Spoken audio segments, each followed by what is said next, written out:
who have already started their company? The answer is no. We think that club will provide benefits to a wide variety of peoples, including entrepreneurs who are eager to turn knowledge and experience into personal values and financial success, including professionals who actually have a full-time job like me, but seeking for change and looking to start a second career. What we call is 第二曲线 in Chinese.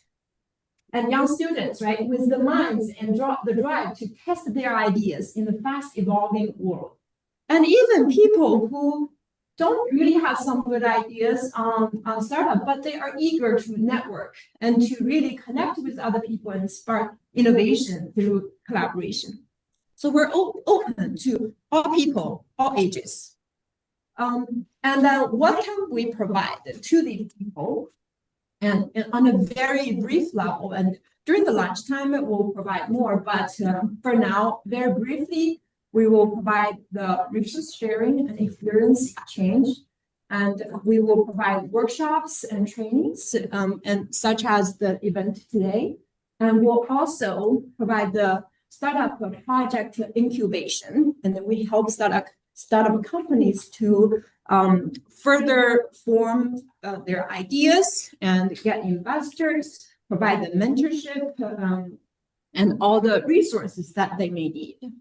So this is what our club is about. And again, we'll hear more during the lunch session. So with that, we have a really packed agenda here today. So after this, then our first speaker, Dr. Tang Kai-ju, will talk about Agentic AI, the past, present, and future of Agentic AI and the entrepreneurial opportunities.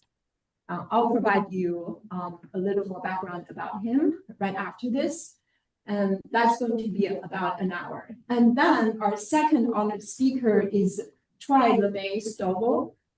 He is the CEO of a venture capital firm, and he's going to talk about innovation and advanced technologies in Maryland, about half an hour. And then we have a club member startup pitch simulation. So this is one of the services that I mentioned that we really provide guidance and support to our members. And Kevin Ho, he is currently a club member, will present, and he's a startup, which is basically a Agentic AI applied to the pharmaceutical industry. And we have also 4 honored entrepreneur advisors. Ask questions, provide feedback in a way that will help him to further his idea and his efforts. And lastly, we'll have the lunch social that is a very open discussion, and so that people can really connect with each other. So with that, then let me just introduce our first honored guest speaker, Dr. Tang Kai-ju. Dr. Tang Kai-ju is really a leading AI and data science expert, and he has experience across multiple industries and also across the US and China. Sorry, I need to get his full bio.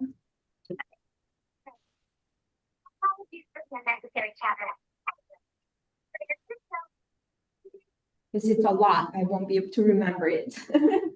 So he's a founder of Wisdom Chain, and that's where he leads the development of AI-powered quantitative trading system for financial markets.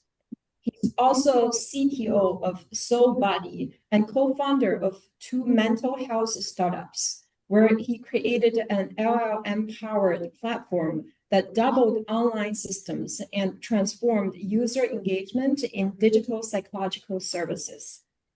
So all of these are his startup efforts in the finance and psychological area.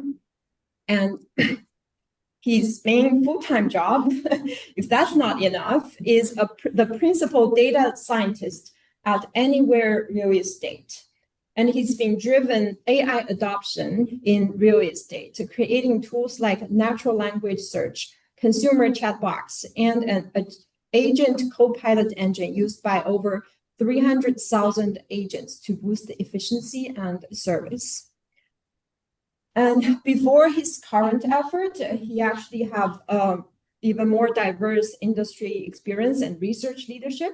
He worked at Alibaba, and he worked at China Business Network and Intelligent Automation Incorporation. And in these roles, he led projects in e-commerce, supply chains, aerospace, and healthcare, securing more than 8 million in research fund and published more than 20 papers. Education-wise, he holds PhD in Operation Research and AI from Penn State and bachelor and master degrees from Tsinghua University. Without further ado, let's welcome Dr. Tang Kaizhi to give us the speech. Thank you.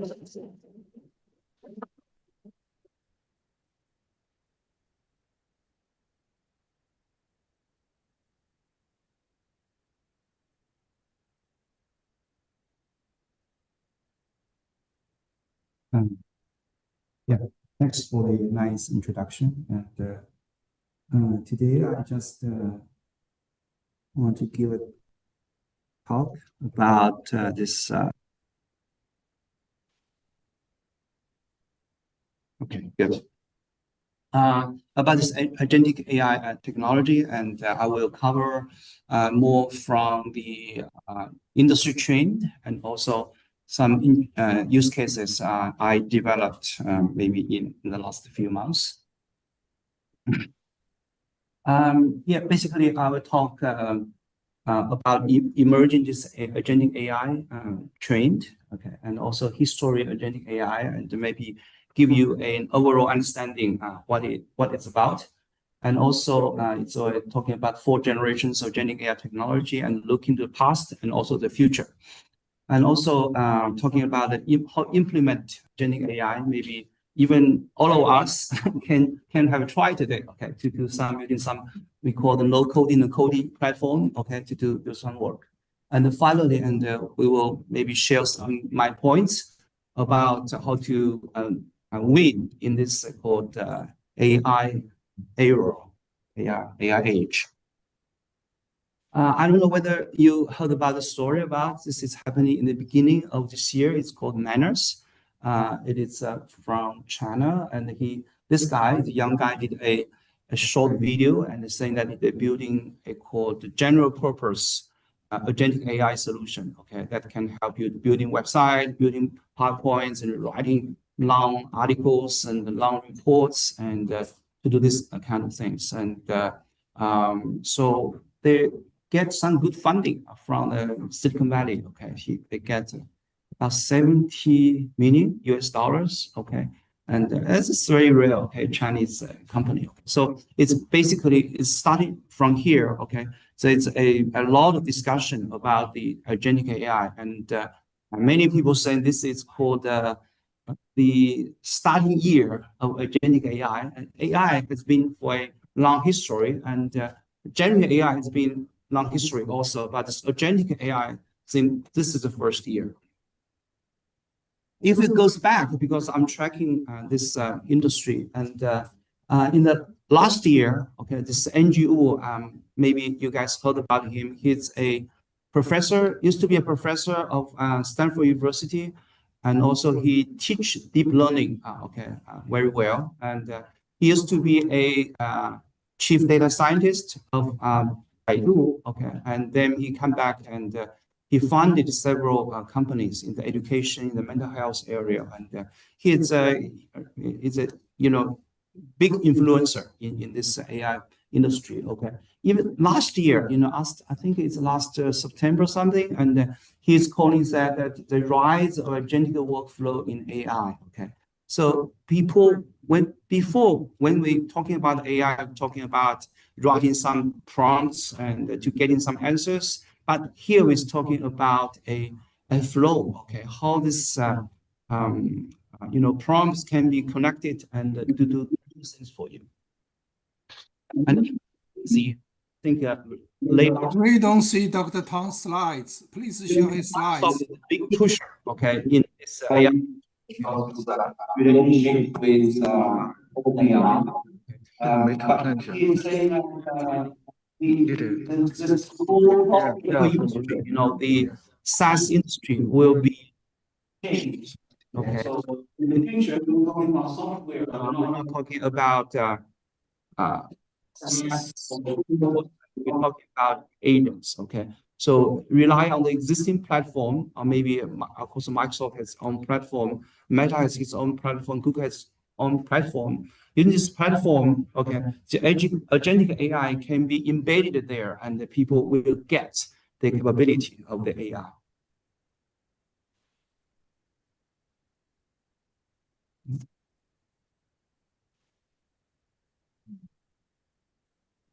Okay, another thing I want to share is that I used to be, my PhD thesis is about the multi-agent system using reinforced learning to study supply chain, okay?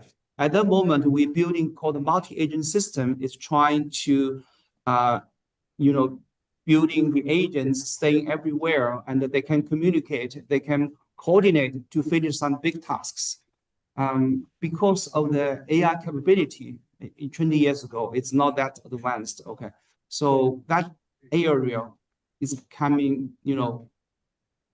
coming down. Okay, but these days it's become more active because the AI capability is there. Each agent can really have some good intelligence and they can coordinate with other agents to do big tasks. Okay, so that's revive the research and development in this industry. Okay, if you guys in the research area, DARPA used to sponsor a very big project. It's called Ultralog. Okay, they want using multi-agent system to simulate all the logistic utility in the military. Okay, they hope these agents, because they have some self-organization, robust capability, so that even some facilities get hit, the whole system can be recovered.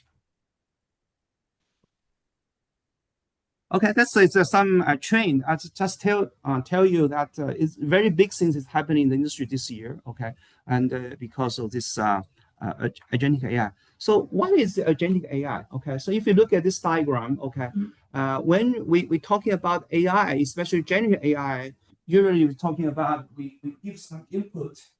Okay, this is a large language model, and he will give you output. Okay, so that's called the generative AI. Basically, you use ChatGPT, even especially in the old days, and you type something, large language model will give you a response. But agentic AI, it means besides this, he integrated a lot of tools. Okay, this tool, if you think this is the brain of human being, okay, this tools is corresponding of hands, eyes, or ears. Okay, this is called tools. Okay, these tools will get information to the large language model. At the same time, you can do something. Okay, for example, I hit this. Okay, this is hot. Okay, the large language model will sense this and he will take the right actions. Okay, so basically you will see this. He will connect more information. He's observing.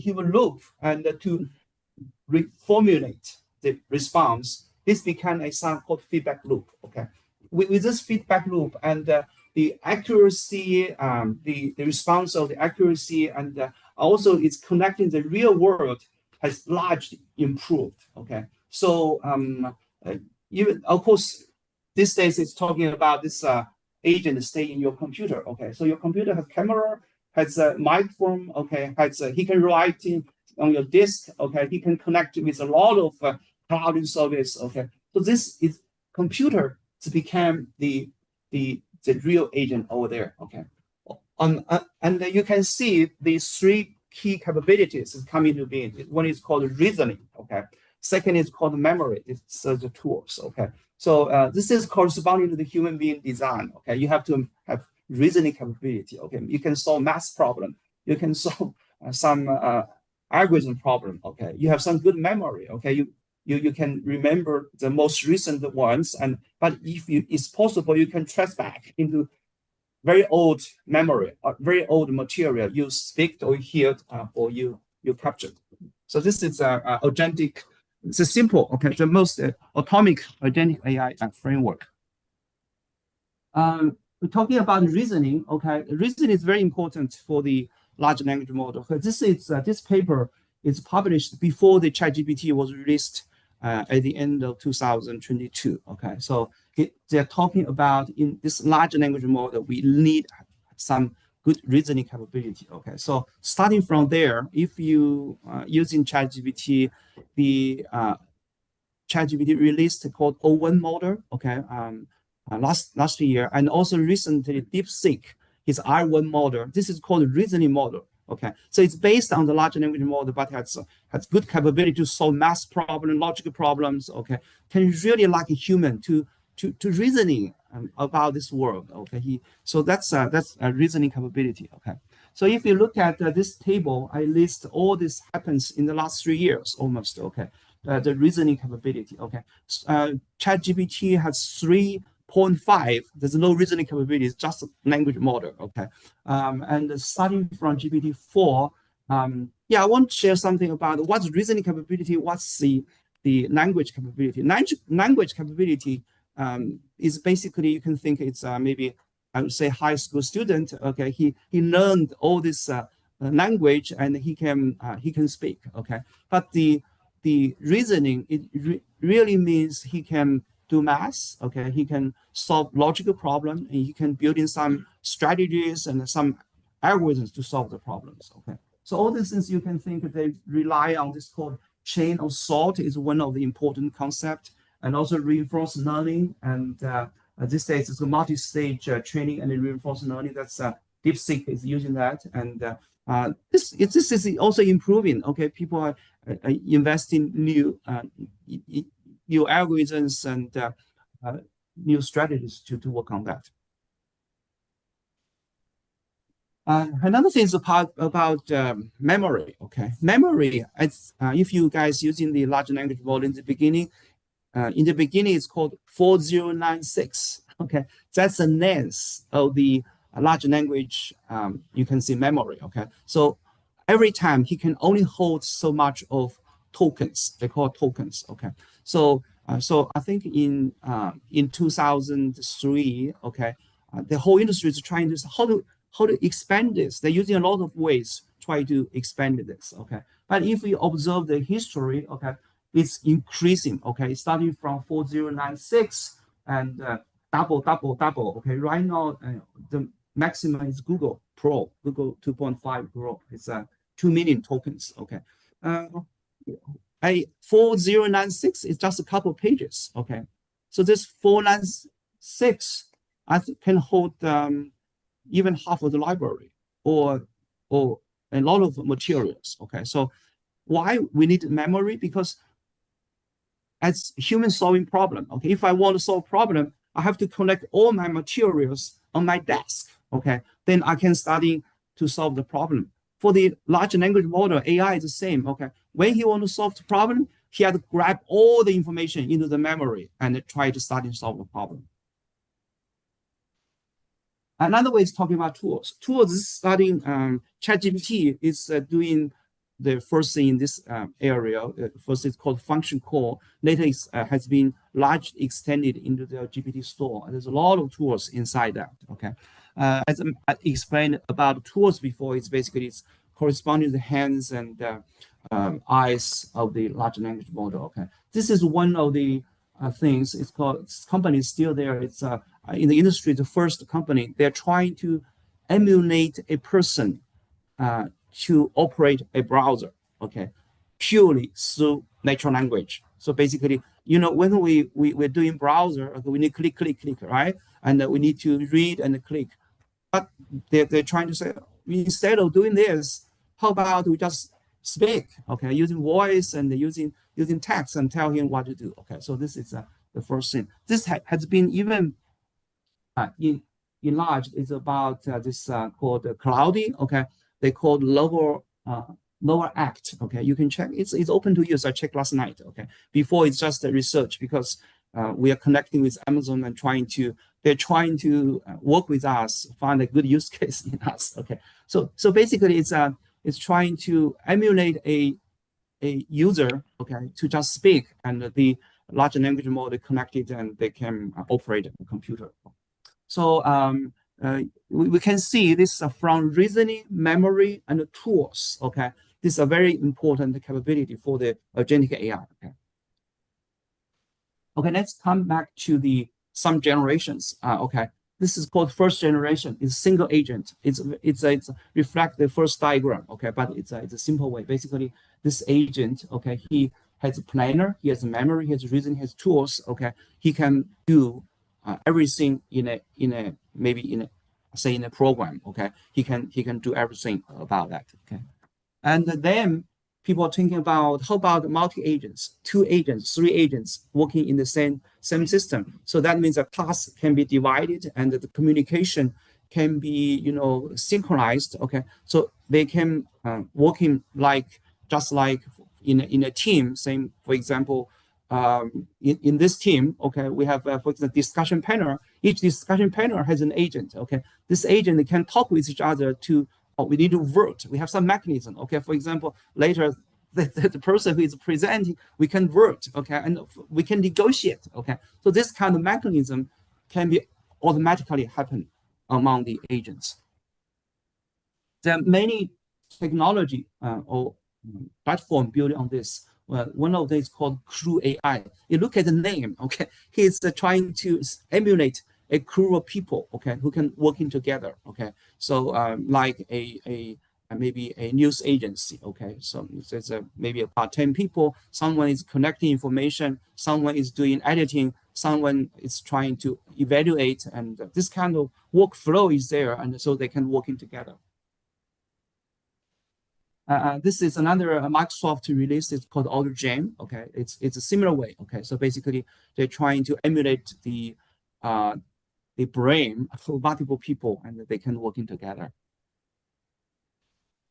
The third generation is called multi-agents across computers networks through MCP. Okay, so MCP is a new concept released by Amazon at the beginning of this year. Is widely adopted, okay, in the industry. Only half a year, many big companies is adopting this protocol. So this protocol, it means it's just like they call it USB, okay, of the AI industry, okay. So basically, it's if you have this plugged in or enabled, okay, so all the agents whenever it is, okay, if they have internet, okay, they can talk each other. Just like we can talk with some friends in China if we have Zoom, it's connected and we can talk with them. So right now with this MCP protocol, okay, all the agents everywhere can talk. Okay, so if you guys search on the internet these days, there's a lot called MCP server. It's open. Okay, you can do many things as you want. Okay, so this is called it's connected. I called Internet of the agents. Okay, Internet of the agents. Yeah, this is just showing the cloud. I will skip. The fourth generation. This is even crazy. Okay, those people is who is building this Android operating system. It's from Google. Okay, they're saying that we want building everything in the operating system. So we were rebuilding the operating systems. Okay, from the beginning. This is driven by the AI by the AI agents. Okay, so yeah, if you heard about that, and because of the AI, we can think we can use AI to transform and maybe reformatting every industry. Okay, but these days he's try to change the fundamental things, its operating system. Okay, so that's even crazy, but just started. We will see how it goes. This is a big effort. Okay, so if this is saying okay, this will be very big. Okay, just you can think it's iOS and Android is new operating systems coming to beam.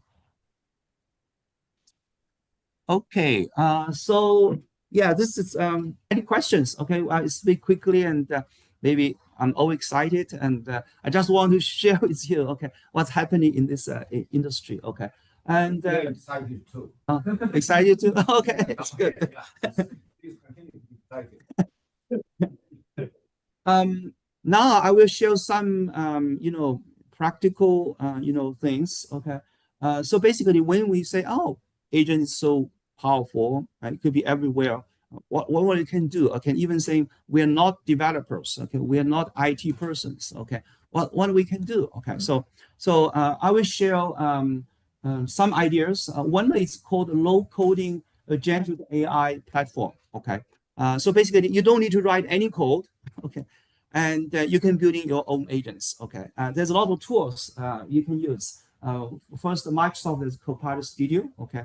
And Amazon has Amazon Q, okay? This is because it's two guys. And also there's some open source and called Zapier, Make, and M8M, okay? So I will share one of the examples called N8M, and it's end-to-end. Okay, so basically, this tool is he can integrate a lot of called the load operators. Okay, so you can connect it together. Okay, so for example, he can read your emails. Okay, he can check your WeChat messages. Okay, he can maybe call represent you to call your friends, okay, and maybe he can monitor you to invest. He can monitor the stock market, okay, to monitor the real data for stock market, okay. He has all these capabilities. This is called tools. As mentioned, the tools in the AI agentic AI workflow is just like our hands and our eyes, okay. So basically, with these tools, you can easily connect it with many things. But at the same time, he is very easy to be integrated with this large language model. Okay, just click, and you will see that. Okay. So I did a things. I asked this NM to emulate myself. Okay, it's more like my digital clone. Okay, and I did some exercise, and you can scan this. You have Telegram. You can talk with him. But let me share a small video so that you can easily see that. I have Telegram on my. Yeah, you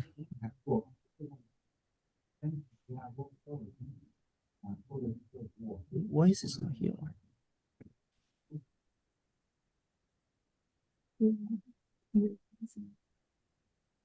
The video has started, but we don't hear the voice of the video.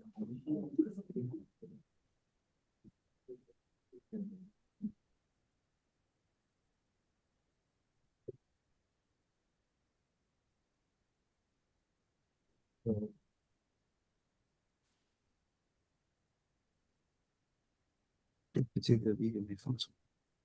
是。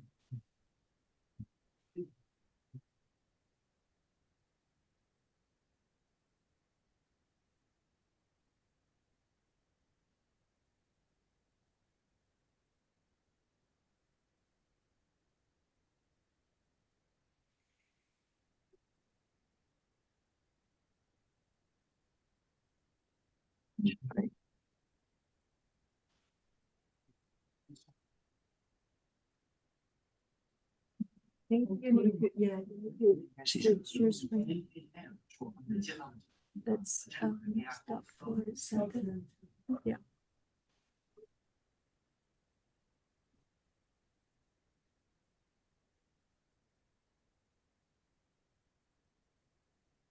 Yeah. When you get there.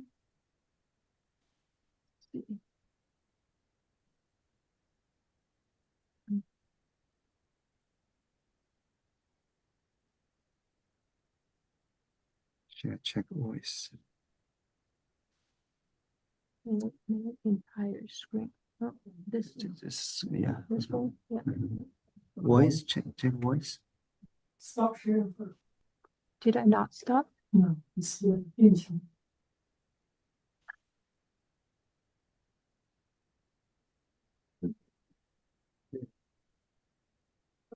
I can't move there. That's the problem. I don't see the Swift interface.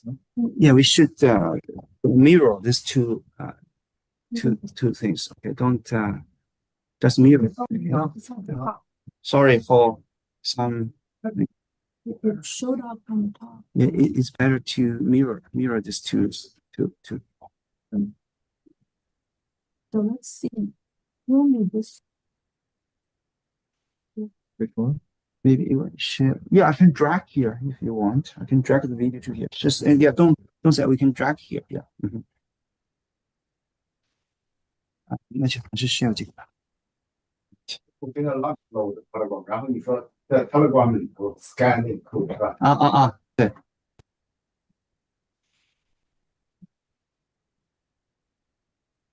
Somehow we drop it. Can you stop sharing it? 是不是它是那个 extended？对 extended，yeah，extended，你能够去掉这个 extended，是要 extended。I think that's clean. That's great. Yeah, no, it's this one. Duplicate. Yeah. Makes it simple. Okay. Good. Okay.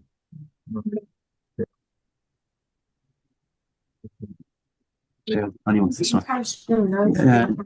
In sound. Okay. Yeah. Entire figure included. Welcome, Troy. Okay, great. It's a very exciting demo.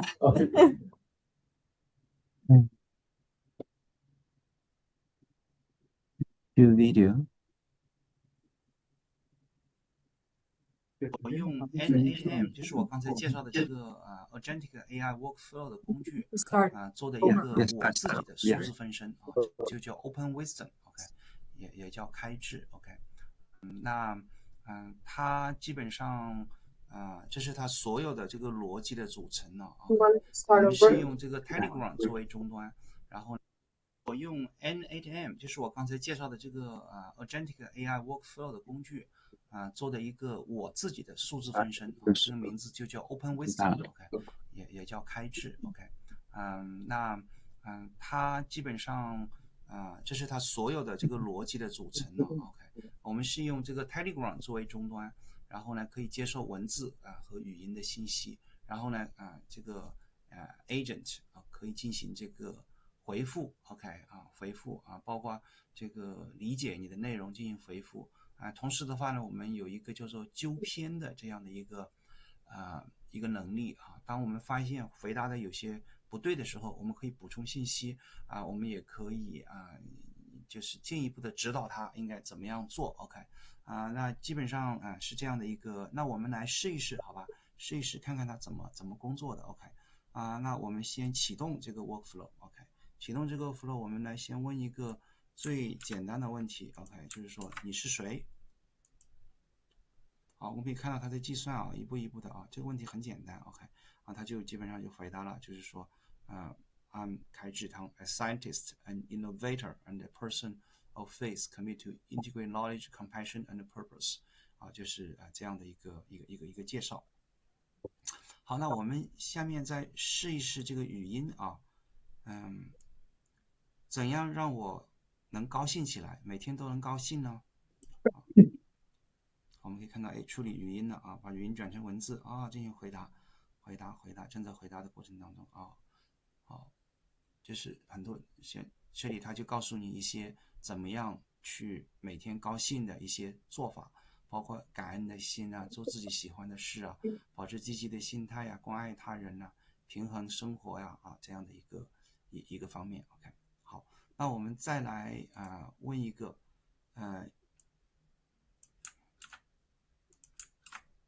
你创业过吗 ？OK。Yeah, so before it's just showing the workflow. Okay, this workflow is manually built by me, and he will accept the input from Telegram. Okay, so he will using text to respond, and you can see this part. This is the brain. Okay, this is a large language model, and for other things you can think it's a tools. Okay, he's getting messages, and after he generates some text, and he will send back to Telegram. Okay, so this is the things. Okay, then we're doing some testing. So just now we did text testing is asking who are you, and the second testing is about how to make me happy every day. Okay, so it's what is my advice to you? my digital clone advice to you how to make happy every day. Okay. 它这个是一个纯文本的他说没有创业过，但是有许多创业的经验。OK， 这个其实不是很准确可能当时在做这个提取的时候有一些问题。那我们可以来借助来看一看，就是说这个它怎么样去纠偏。OK， 我们同样启动这个流程。OK， 那就是说我们用这个 \feedback 这是一个特殊的词，就是给它反馈了。OK， 就补充他有创业经验，是心灵密友的创始人。OK， 好，那我们好，我们可以看到，哎，它就在这里，哎，就 summarize feedback， 然后进行一个这样的一个纠偏啊，正在计算啊，纠偏的过程当中 ，OK， 然后呢，它可能需要一点时间，有时候纠偏需要一点时间的 ，OK， 啊，正在进行计算。So here we just share another use case. It's for example, yeah, because it's digital clone. Okay, make clone that complete clone. Okay, so when you're using it, you will find that he may miss something. You may want to you add something new, and in this way, okay, so that you can in this way to make him to remember something more, to adjust in some strategy to answer your question. So this is done by AI also. It's another flow of AI. So this is sometimes we call this advisory of AI or something this way. Okay. 我有问题啊，你这里头是English sure sure 这里the voice is yours right the voice is yours the image is you right yeah so basically it's like somebody in the cloud talking like you so you call it digital cloud right yes correct right exactly. So it's not your previous recording, like what we no, it's not recording. It's a digital. Basically, you can ask them.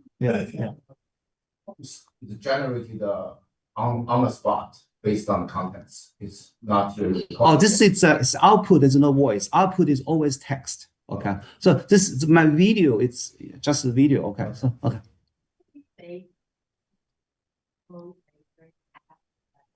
Like you exactly. So basically, I asked he grab all my material, some of material, my resume, some publication, okay, some even some reflecting of my thinking, okay. So I put into this called they call system prompt, okay. So basically, it's instruct this large language model to represent me to answer question to response. Okay. But I see an immediate danger. Yeah. Suppose that if I ask her, what kind of woman you like? Maybe he will. This will tell the truth. Well, the kind of woman you like, not your wife's wife. So it's not for this purpose. Okay, maybe he Dangerous, very dangerous. Okay. 就可以延长啊。Let me finish. Okay. 正在进行 revise prompt， 就是修改它整个的这个系统的提示啊，修改完成了 ，OK， 好，修改完成了，这就是基本上这个 workflow 啊，大家都可以去建立自己的这个数字人啊，按照这样的方式 ，OK， 啊，我们其实也可以把这个重新部署上去 ，OK， 就变成 active， 那就它就一直在跑，然后呢，我们可以在这个execution 这边去跟踪它 ，OK， 可以去跟踪它的这个最新的状态。那我们再来回答，一些问题 ，OK 你对创业是怎么看的？创业需要怎么样进行呢？好，他看在这里，他就启动了。He's asking about how to start up. Okay, so 好 ，Yeah， 他就说创业本身是这样的。Okay, just reflect my thinking. Okay. 建立团队 ，OK。我看你是信仰上帝的，你觉得上帝跟创业有什么关系呢？ Yeah, he's asking the relationship between God and the startup. 在进行计 It's 算。 a crazy idea. Okay. Yeah. Yeah, he said 是一个深刻而美好的问题，it is a deep and beautiful question. 与引导、责任啊，我觉得挺能反映我的一些想法的啊，非常的好 ，OK， 非常的好。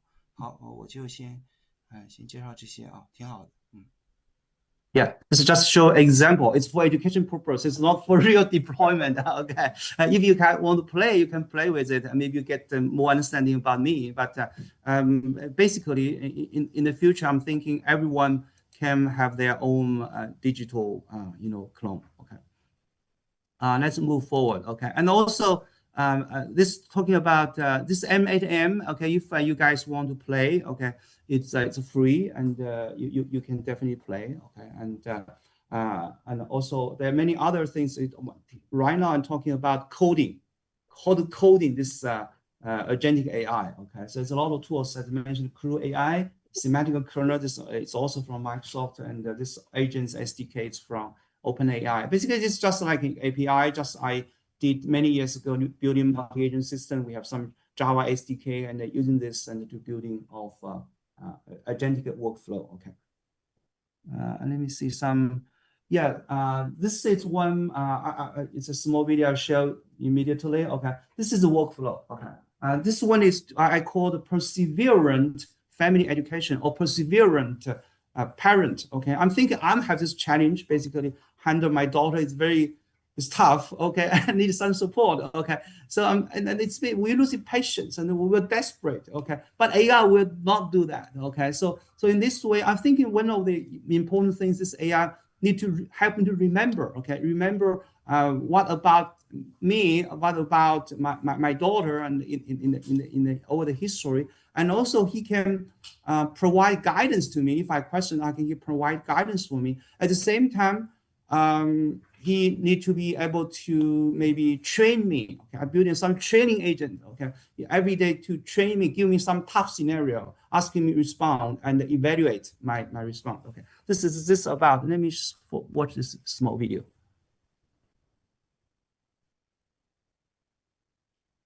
是我们最近开发的一个用于家庭教育啊，特别是陪伴青少年孩子成长的这么一个智能体。我们把它取名叫做 perseverant 这个 family education agent 或者 system 重点就是说怎么样能够持续怎么样能够不丧失信心，怎么样有 patience 能陪伴青少年的成长有些青少年是非常的怎么讲，非常的让父母闹心然后也比较皮实甚至因为现在的这个网络环境孩子们的这个心态都也不是很好所以出现很多的问题。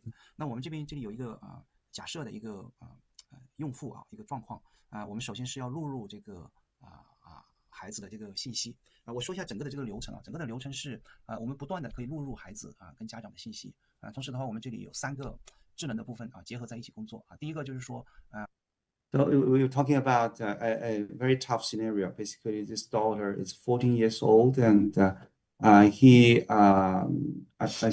don't sleep, So and also he want to eat overnight. He asks the mom to order some food at night. Okay, and also this mom is very obedient to the father. Okay, so he's so worried. Okay, so he think a lot of ways to help this children, but many times he's very desperate.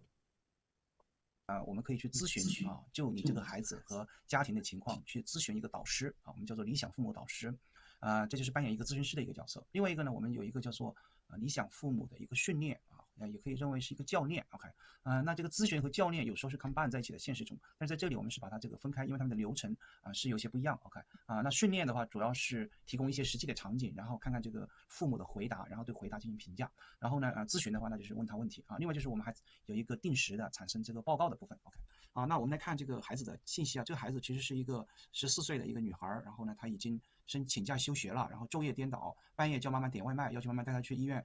但多次，但中药西药不爱吃，一次吞药进入了 ICU 的经历后，经常划伤手臂，有这个自残的这个情况然后这是他主要的一个问题那家长呢是一个38岁的妈妈，然后呢她非常的害怕爸爸 OK， 所以呢所以是比较温顺的一个妈妈 OK， 然后呢她有面对困难有巨大的压力，非常关注这个女儿的健康情况，能够和孩子进行有效的沟通能够，但是呢也是无能为力 OK。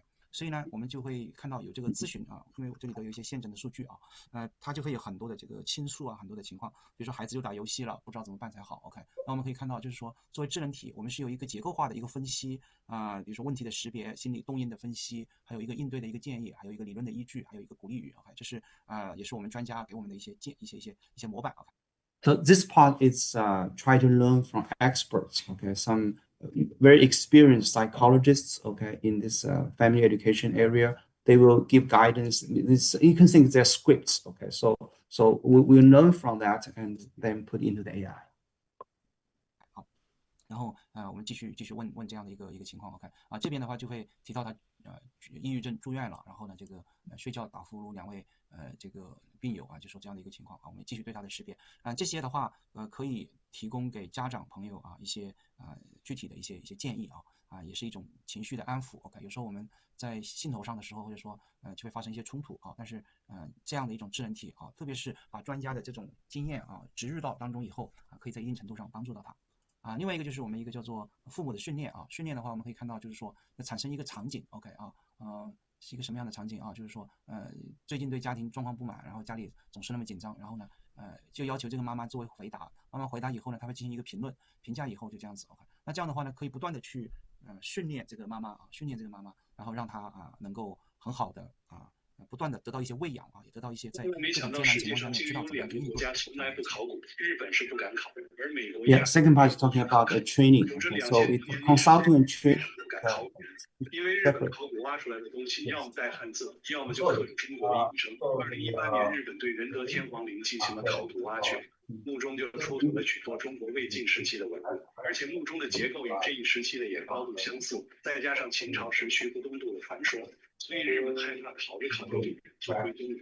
为什么第一的美国却从来不考古？明面上说是历史太短，自1776年美国宣布独立开始，但他们算一铲子下去。There's something called guardrails. Okay, so some sensitive information and they will reject your response. Okay, but depends. Even you go to Chinese large language model, there's a lot of guardrails, so it's politically oriented. But here it's mainly about some, it reflects American culture and American values, and some things you may not to do that. Okay, yeah.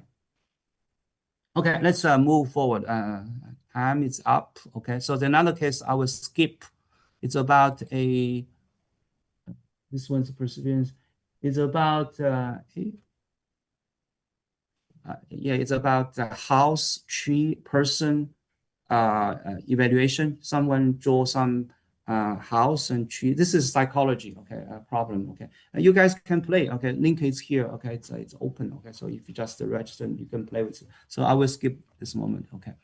So do some wrap up, and so basically I think agentic AI will be everywhere. I fully agree with Microsoft CEO's point. Maybe in the future we don't need to develop an app or whatever, because there's a lot of existing platform. Okay, you just need to make your workflow working, maybe in a chatbot, maybe in some application, and to do that. Okay, but here I'm talking about from different aspects, and I'm thinking maybe, and some of my colleagues are thinking about this way.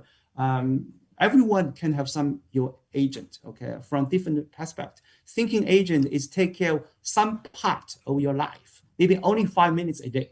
Okay, so there's a lot of ideas here. At least some ideas I share with you. For example, life logistic coordinator. So everyone, you have calendar and you have schedule, and maybe agent can take care of you. Okay, don't mess up. Okay, and also for the second category is for office worker. For office worker, maybe someone need someone to read my emails. So many irrelevant emails. So I think even my company email account, 90%, since I don't need to care. Okay, so can you make an agent to maybe delete emails for me every day, but don't delete it wrong. Okay, this is some scenario. Okay, so and also can use to draft your document and then write your work, and even this is to do coding. Okay, for it's coding, as you know, in this industry it's changing so rapidly. Okay, so right now I used to type code. These days I don't type code. I just speak. Okay, I tell him what is my architecture, what is the constraint, what is my requirements, and AI, you do it. Okay, so it is working on that. Another one is about the startup. Okay, startup and business owner. Okay, basically for lead generation. Okay, this is AI can help a lot on the lead generation. Okay, maybe to active seeking potential customers, or maybe set up some protocols and some pages, and to active talking with someone to reach your page. Okay. So there's a lot of things we can try. Okay. Another thing is about maybe some deep agents we can build. This is if you want to do a general, like manners, and to do a general agents, that's very competitive. Okay, these big guys is watching you. Okay, but in some specific area, for today I shared for this perseverant parents. Okay, to build this one. Okay, this one maybe it's small. Okay, it's small, but it's useful for you and for your family. Okay, so this one you can try to building more about that. Okay, and also one of the things I mentioned about algorithm trading. Okay, I might have my own way to do X trading. Maybe there are millions of people to do trading, but I have my own way. I want my agent to do in my own way. Okay, so it's so personalized. You can build in so personalized AI agents to help you. Okay. Yeah, another one is because AI is come from the world is called machine learning. Okay, machine learning. The basic principles is that he have some, as I mentioned before, he has some self-correction mechanism inside. Okay, so I'm talking with my team and saying that machine learning should be everywhere. Okay, especially with this agentic AI. Before, if we wanted to do machine learning, we need to hire some data scientists, hire some machine learning engineering to do very tough coding, to do complicated mathematics. But this is with AI, it's not that complicated. Okay, there's some existing mechanism you can use, and also AI by itself is learning every day for you. Okay, so but we have to thinking about how to store the learned knowledge, the learned experience, and to help you. Okay, so yeah, thank you, and hope you get something from my talk. Okay, yeah, and yeah. Thank you so much. That's very interesting. It's also very thought-provocative to think about a digital twin. So maybe next time for Learning AI, Joyce. Anyway, questions from the audience. I'm learning AI. Yeah. Learning AI. Martin, There's I have come AI can do for question, but AI is just very early stage. People is overestimate, overvalue AI right now. We have class AI. We found that either DeepSeek or ChatGPT is only all the answer is this 50%. So for example, if we found our university, they always go to again TED. So like I tell this one, who's the Martin? They give all the different. Okay. So I think we said we emphasize AI will change our life in the future, but right now it's still in the very baby stage. We cannot overestimate the AI. For example, if you want the AI to help you do business, I tell you truth, 100% fair. Business model cannot copy. You cannot ask AI tell you how to do business, not is never success. That's what point. Thank you. Do you have a question? Yeah, what my comment? So yeah, basically, you mean I called globally, or maybe you think AI will just replace human as in the science fiction movie, and that's still not there. Okay, but today I'm thinking from the practical perspective. So the AI can do something, as I mentioned, to help you to check your emails. Okay, to save your time. Okay, and also to help you to find some potential customers. Okay, maybe using some web scraping and to looking for some things, and also you don't have so much time to talk with so many customers. Maybe most of them will fail, right? So if, for example, even 1% or 0.5% of conversion rate is even good. So 99% of my time is wasted. You can think it's wasted. Okay. So in this way, maybe AI is just it's running 24 hours. Okay, it's working for you. So I'm talking about something is pretty mature, daily life. Okay, you're doing this day every day, but you need to spend time, okay? But the AI jump in, maybe can save you 5 minutes, 10 minutes, 1 hour can work, okay? So that's I'm talking about very practically, okay? I'm doing this every day. Also, I have so many agents running for me every day, okay? So otherwise, he's generating articles for me and to getting potential customers, and he's getting financial data and to digest and to help my strategy building, okay? So he's doing this work for me every day, okay? So I'm talking about this. Needs some good time. For example, if this part is mature and some smarter AI will come out, starting integrating all this together, maybe at that moment, AI can do more than we expected. Yeah. Thank you.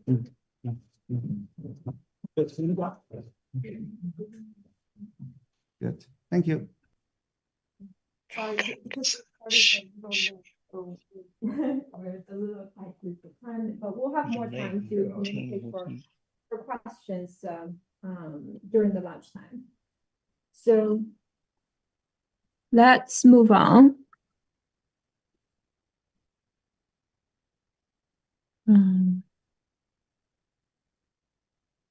Showing. Stop sharing. Yeah, I think this worked. Yeah. Yeah, distracted. Okay. All right. So now let me introduce our second honored guest speaker, Mr. Troy Lemel Stavo. I hope that I did not mess up with your name pronunciation. You're great. Thank you. So Troy is the CEO of TEPCO, which is a venture capital firm in Maryland with more than 200 million asset under management, more than 60 million operating budget, and 2.7 billion impact. So Troy himself has extensive executive experience, investment experience, and board expertise and governance. As a strategic advisor, he has led or co-led over 3 billion in capital raises and held senior roles at institutions like Howard University, Zenith Education Group, and Jackson State University. And he also held multiple board-level positions for for-profit and non-profit organizations.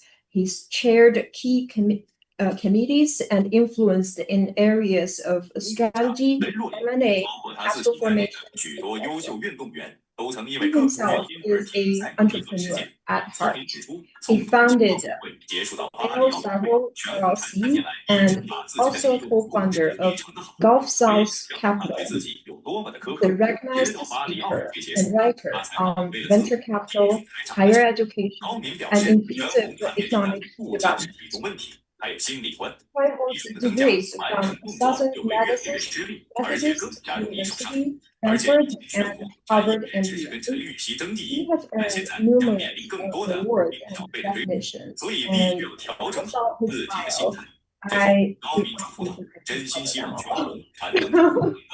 but I'll look here. He was awarded as the most admired CEO and tech icon. And last but not least, in his personal life, he is a high athlete.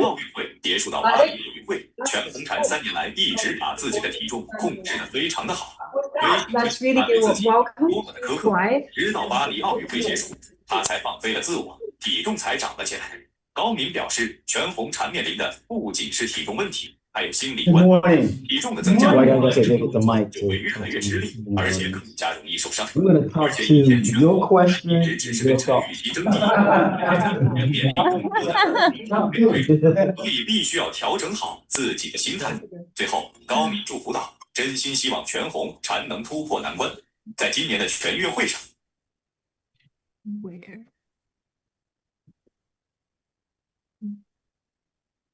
This is the problem of operating other people's slide deck. You need AI to. Yes. Okay, I found the deck. And Yep, that's it. all right, I'm getting there. I'm getting there. That's it. Sorry. You got it. Yes, I got it. You got it. Oops, oops. And Okay. And one more step. one more time. Double click it. Oh, okay. There you go. Perfect. All right. All right. You want me to maneuver it or you want to do it? Which is this? How do I? This one. Which Yeah, one? I'll do it for you. Okay. Yeah. It's not showing up here, but it's up there. Okay. So Got it. Nope, noted. Again, good morning. Thank you for the introduction. Thank you, Delegate, for inviting me. No problem. So I am I'm very excited to be, I'm gonna do a couple things. I'm gonna introduce myself. You're gonna find, you just heard I spent some of my career in higher education. So I'm gonna take you all back to school. I'm gonna have a little lesson on Saturday morning. And we're gonna do some learnings, we're gonna do some history, and then we're gonna do some projection. All right, fair enough. But as I think about this thing called, well, you can go ahead and go to the next thing. So I like having fun.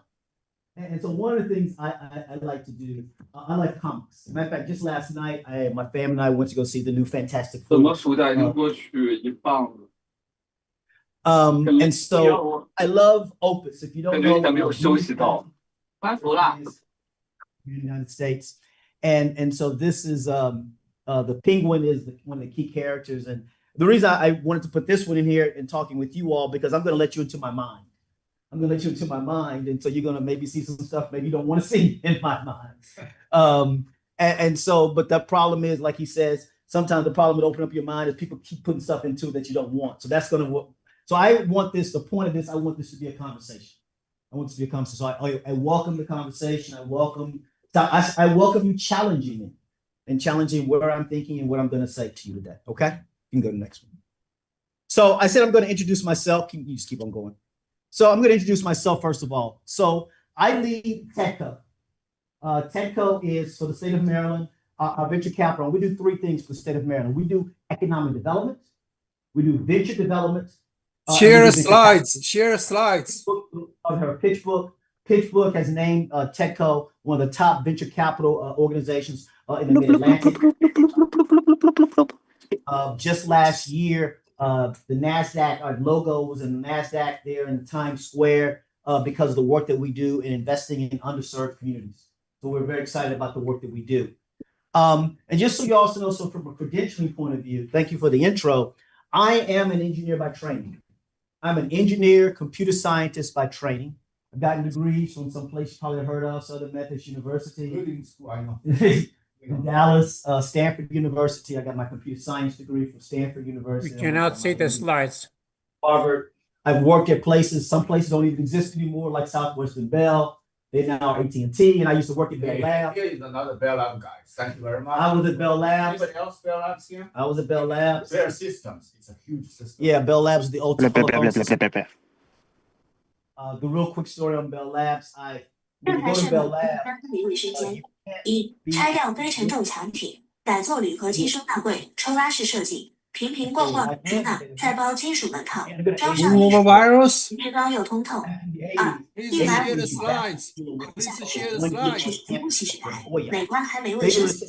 三、中间器材挖力堪，起诉用力上墙，滑线激荡流淌，拿取超顺手，关上慧能过户，下面放吹风机和电动牙刷。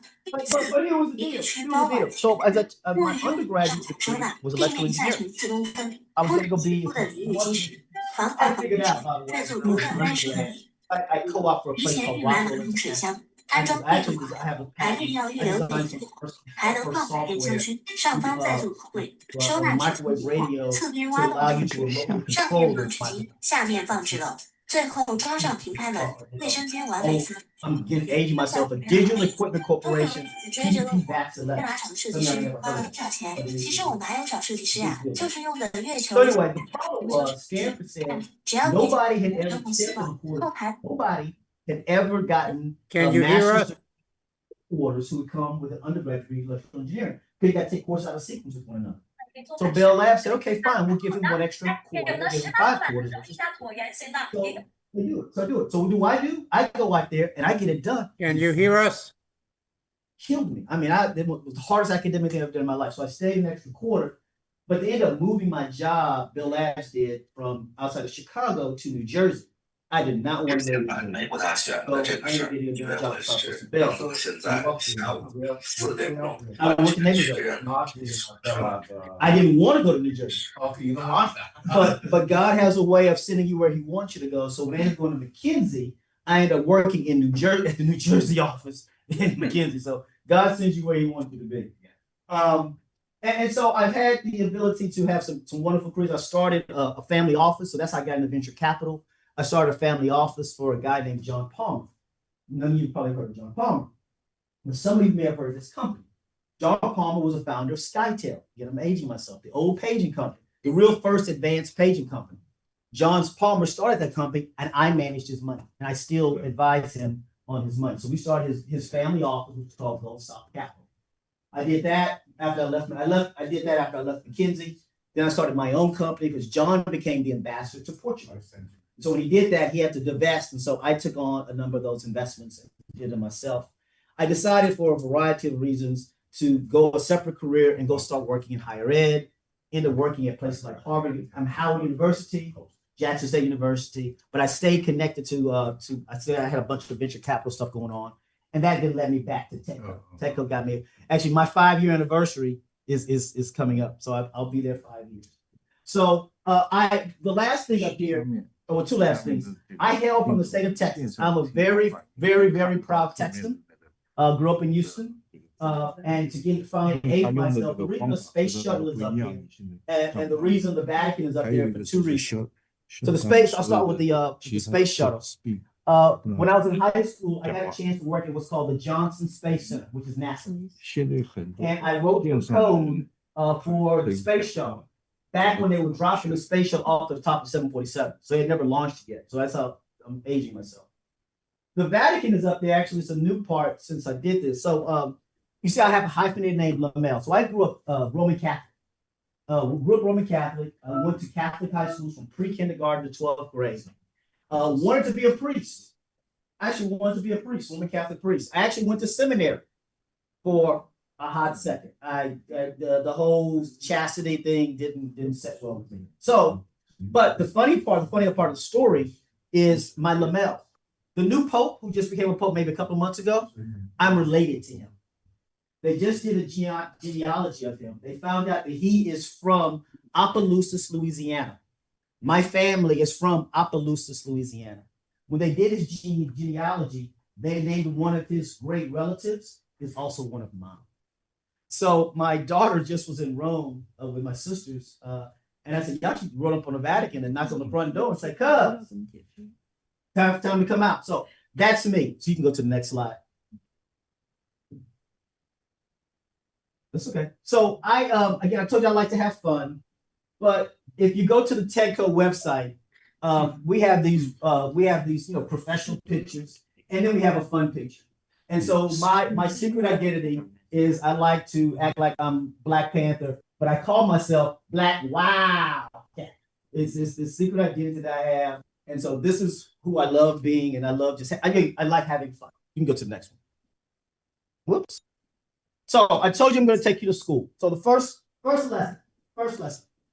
lesson, etymology. Etymology is the study of the history of the evolution of a word, right? All words have an evolution to them, how they were used and how they came to be. So that's what we're going to start studying. You can go to the next one. And so we first want to study the etymology of innovation and entrepreneurship, because we sometimes confuse those 2 words as being the same, and they are not. This is going to lead to agentic AI, I promise. I'm going to get there, I promise. The reason I want to bring, because innovation is about something new. Innovation is the coolness of something. It's making something just kind of cool and making it new. Excuse me. Particularly in Maryland, I know here in Virginia as well. Hey, A excuse lot of me. innovation happens in our labs, whether that's a lab at a federal lab Hello? or a university Can we lab. pause for a little bit to fix a problem so we don't see anything, we just hear people talking, and it's just a waste of time here. We fix the problem first. Can we do that? Thank you. It may be, but it's about taking a risk. It's about underpinning. And so if you look at the history of these words, entrepreneurship was about underpinning, about taking on that risk. And so this is an entrepreneurship club. And so I'm sure many of you are entrepreneurs. So it's about taking risk. And it may not be about innovation. That's the funny thing. People think innovation is entrepreneurship. It is not. It is not. Because most entrepreneurs start something because of two reasons. And I bet you if I raise your hand, you two reasons. Two reasons. Reason one, something happened to you personally. Something happened to you in your life, and you decided, I want to see that done differently. Second, two, something happened on the job, and you saw it could be done better, more efficiently, and you decided to go do something differently. That's how most entrepreneurs start, with one of those two reasons. But I like to add a third. Okay. Actually, very important. Okay. Is that often there's something happening in your life that you got fired or something. Yep. I know a lot of successful people because they got fired, laid off. Yep. Yeah. So that's the intersection of 1 and 2. Okay. Something's happened to you. So I'm saying one was something happened to you. Whether that person something happened to you and you want to do something about that because that's something happened. Right. Yeah. Okay. Second is something on the job. You saw something about the job that you could have done differently. But I want to make sure you understand the difference here because too many times we make the presumption that being an entrepreneur is being innovative. No, entrepreneur can be just by doing it better, different. It doesn't have to be innovatively new, right? And just because you're innovative, a lot of innovators, by the way, aren't entrepreneurs. Most innovators just want to do the cool thing of just coolness of it, but they don't want to bring it to market. They don't want to take a risk of bringing it to market. So that's the difference. We go to the next slide. So again, I like to have fun. So you're going to see these things thrown in here.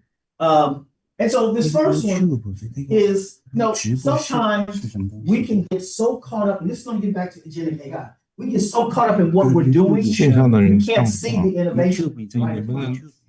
The caveman couldn't see that they already had something that they thought was kind of working. They thought the square wheel was kind of working. They didn't realize that the circle wheel was a better way to go. And so they were so stuck in their mindset. And that's what's happening a lot with AI. We get so stuck in how we do, we can't see that the circle is better than the square. And the other thing is about perception. So the second one is about, look, there's always the joke, particularly of, the younger generation, when they look like an entrepreneur, they look like they're homeless. Sometimes you can look at somebody and make a misconception of what they are.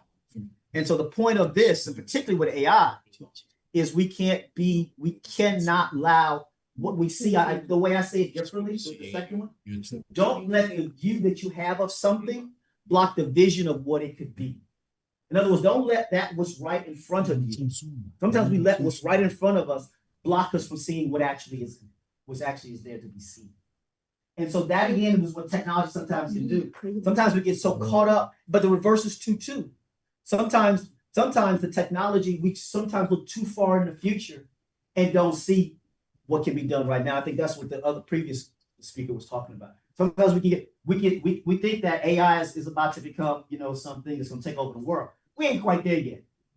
We ain't there yet. But there are stuff that we can, and I do believe that there's stuff right now that we can do. So let's not get scared.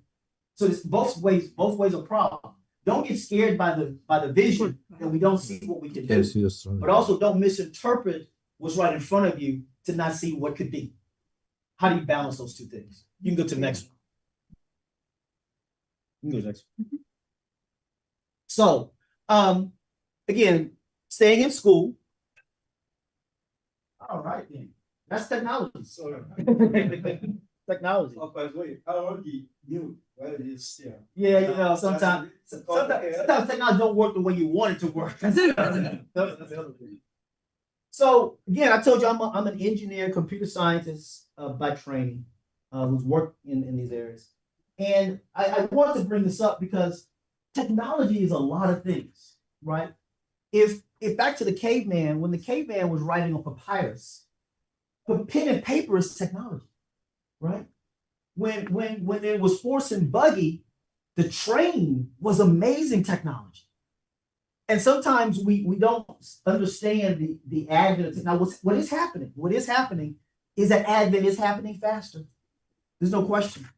And part of our human adoption ability to take on those advances, it was literally thousands of millennium when they were still writing on tablets and stones before they got to pen and paper. And then pen and paper, it was another several hundred years before we used computing, right? But now all of a sudden, look, you got these phones, we got to upgrade them every freaking year, right? And so the pace of this is picking up. There's no question about that. And this thing, and I'm going to talk about this thing called AI. I'm going to keep saying this thing called AI because I actually don't like the term AI. And I'll talk about that here in a second. I think it's a horrible term. It's a horrible term. You go to the next slide. So I love music. I don't know, Tina Turner, deceased, wonderful musician. And so the real point of all that is, it's not what's love got to do with it. What's technology got to do with it? How do we think about what technology and how do we bring that innovation and entrepreneurship? Go to the next slide. How do we go to the next slide? How do we make sure so the drum roll is how do we combine innovation and technology and entrepreneurship? Because here's what I believe. I believe, and I don't know what different businesses you're in, I believe that any business can be a tech-enabled business. I don't care if you're a retail shop selling donuts. That donut shop can be a tech-enabled business. I'll give you a specific example. There's a wine in the country. Some of you may have drank it from the entertainer called Snoop Dogg. Oh, Snoop Dogg, the rapper. He's got a wine out there called 19 Crimes. That's the name of it. Not bad. It's not the greatest one, not the worst one. It's a nice $20 bottle of wine. But check it out. Here's the technology part to it. Here's the innovation tech entrepreneurship. There's a little QR code on it. Next time you get it, you'll do it. Put your phone up on a QR code. Snoop Dogg will start talking to you. Start talking to you. But that's not the cool part. The cool part is what Snoop is doing. He's drawing data. Snoop is disguised a consumer data company as a wine company. That's innovation, tech, and entrepreneurship bottled into a consumer company. So we believe this slide is about how do you combine those things. I don't care what business you're in, you can make innovation and tech and entrepreneurship be in that company. So now, you can go to the next slide. Now, let's get to this thing called AI.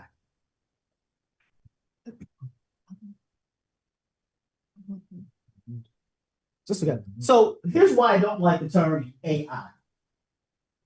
You just keep going to the next slide. Here's why I don't like the term AI. First of all, why do we want anything that's artificial? Why would you want to start with something? Why would you want something that's artificial? And two, why would you want something that's artificially intelligent? And so this term I have some significant challenges with this term, artificial. And by the way, intelligence, a computer isn't intelligent. This is the point you talk about, asking about your wife. And what we get. Oh, your boss. Oh, your boss. Because we spend a lot of time talking about what the algorithm is doing. And what has made AI so great isn't the algorithm. It's the fact that at this point in our life as human beings, do y'all know just today, there would be 3 trillion megabytes of data created just today. Just today.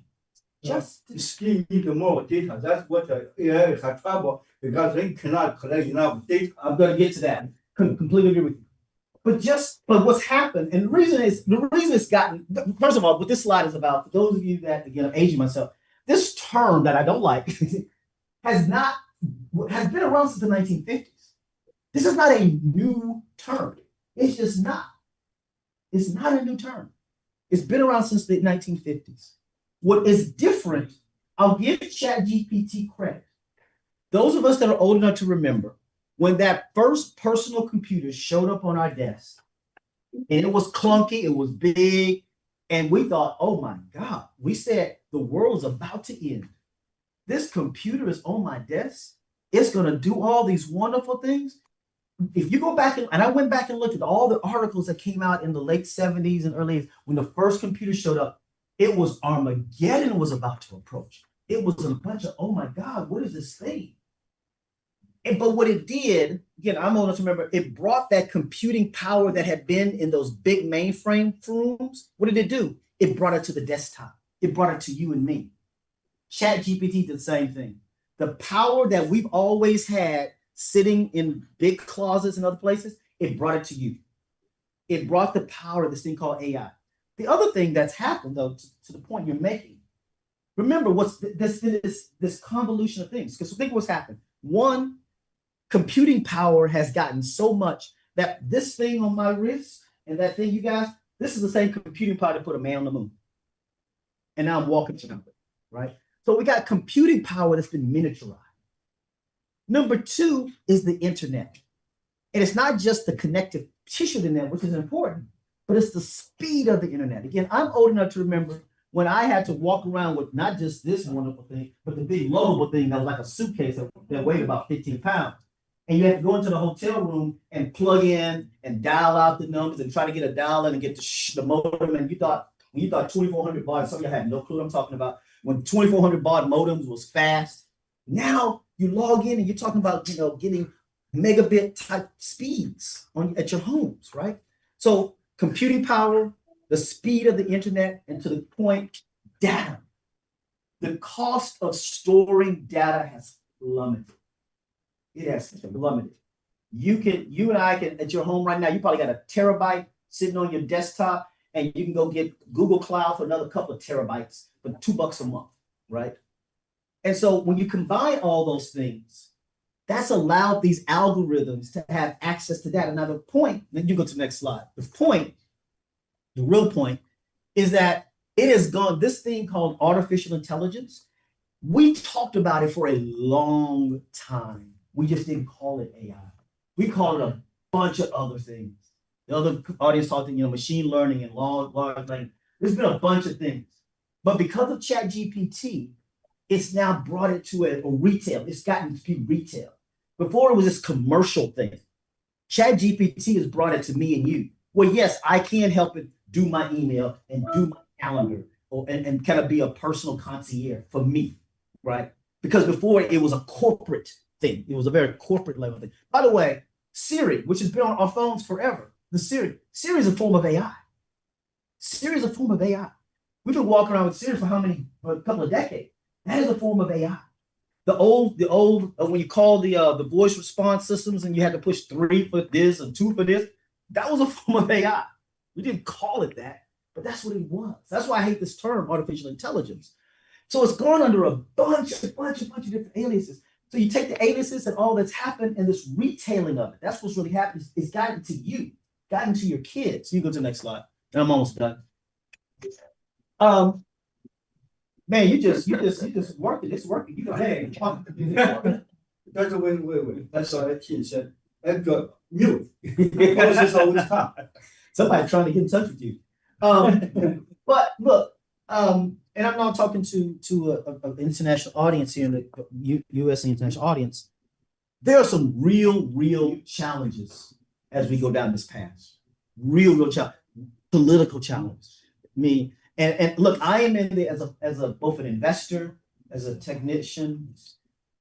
I'm in the camp of we need to have certain types of guardrails, but you can't over guardrail this thing because there are going to be other countries, other areas that aren't going to put those guardrails on, and they're going to. This is an arms race that's happening right now across countries, across regions. There's no question about that. And so we in the United States, in the Western world, we've got to be real careful because sometimes and the problem with laws is they're always late. Think about this for a second. The United States government is just now figuring out that it needs to maybe think differently and maybe break up Google and Facebook. Are you kidding me? Google and Facebook have been around for how many decades? And they just now figuring out they got to break them up. And by the way, the next cool version of Google and Facebook is sitting in somebody's garage right now. It just is, right? And so laws are always behind the technological innovation and way behind the societal adoption of those things. So I think my hope is that we don't overregulate this thing. We put enough conditions to protect people, but we don't overregulate. So that back to my earlier point, we don't stifle the innovation and we don't prohibit the entrepreneurship. That's what I might hope. But there are other things here. Back to your question about the wife or the boss. The question, one of the fundamental questions I ask is who's feeding the algorithm? Who gets to decide which data goes into the algorithm? Who gets to make that decision? Who does? And you talked about cultural norms. How do you differentiate how things are here versus China, versus Africa, versus South America? Who defines those data sets and how does that get fed? And how does it know that it's talking to a Black man? Right? And that I want a different type of response because of my experiences. And how are my experiences into those data sets? And how are your experiences? Who's deciding that? Here's the example that I used to take. Look, if my friend Harry here, Harry, if you eat nothing but dessert, nothing but sweets, your doctor gonna give you a certain diagnosis, right? He's gonna tell you got a problem. Right? If you eat nothing but red meat, doctor gonna tell you got a problem, right? Question: who is feeding the algorithms? And what's the doctor saying about the feeding of those algorithms today? So it's not about the algorithms. It's about the food, the data that's being fed to the algorithms. All due respect to all the other challenges that we have with AI, and I know there are many, that to me is the number one. Because there is a lack of cultural sensitivity in many of these data sets, which is your point. Right? I don't care if it's Chinese or African or Black American. I don't care. The lack of cultural sensitivity. And this is also why I believe it is overblown that everyone's talking about all these people are not going to have jobs. No. Here's what I do believe is going to happen. And it's happening. It's happening. Hair is going to make you more efficient. And the previous talk about as opposed to you having to sift through a bunch of data, you will have a tool that'll sift through that data for you. And what's going to really happen, I think, is our friends and our human resources, our talent management, we're going to have to start to rewrite job descriptions because the jobs that we did yesterday and that list of things are going to be different. So it's not that we need necessarily less people. We need a different skill set for those people. Now, those who choose not to adapt, yeah, they're going to lose their job. God bless you. But those who understand that 75% of what I was doing was some routine stuff, that this tool, and by the way, I prefer to call them tools. We call them tools. This tool is due for me because what it's going to give you are some options to consider, some probabilities to think through, and how to then rationalize for those decisions. Now, are we at a point where we're going to let these computers start making decisions for us? And I know some of this is agentic AI, and so there's some early stages of with agentic AI where they are, quote, answering questions, right? And making certain decisions.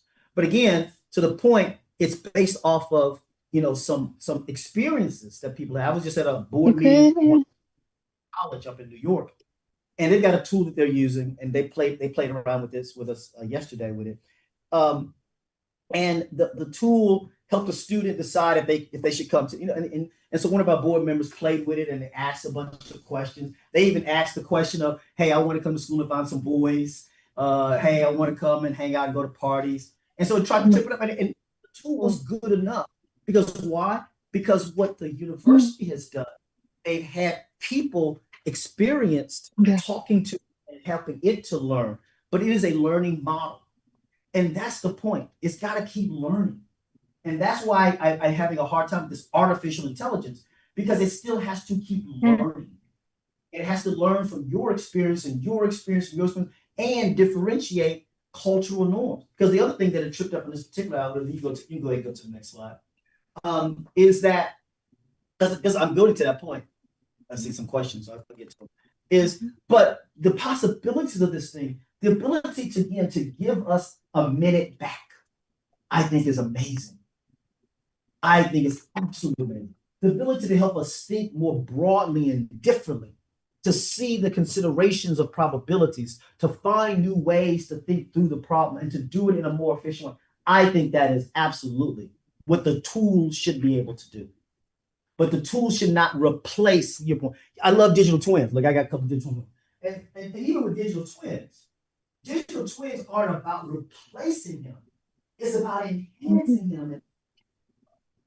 And I think too many times we want to talk about replacing.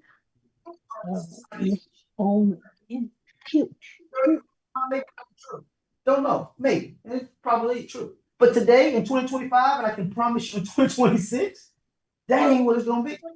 I can promise you that in 2026 and 2027, I can promise you that too. Right? And so we gotta think differently about what this tool can and should be doing for us. Back to view and vision, right? What it should be doing is giving us time. That's what it should be doing. Let's not get scared about that when we talk about Armageddon. But let's think about how we can make sure we're managing so that we can avoid Armageddon while we bring it together.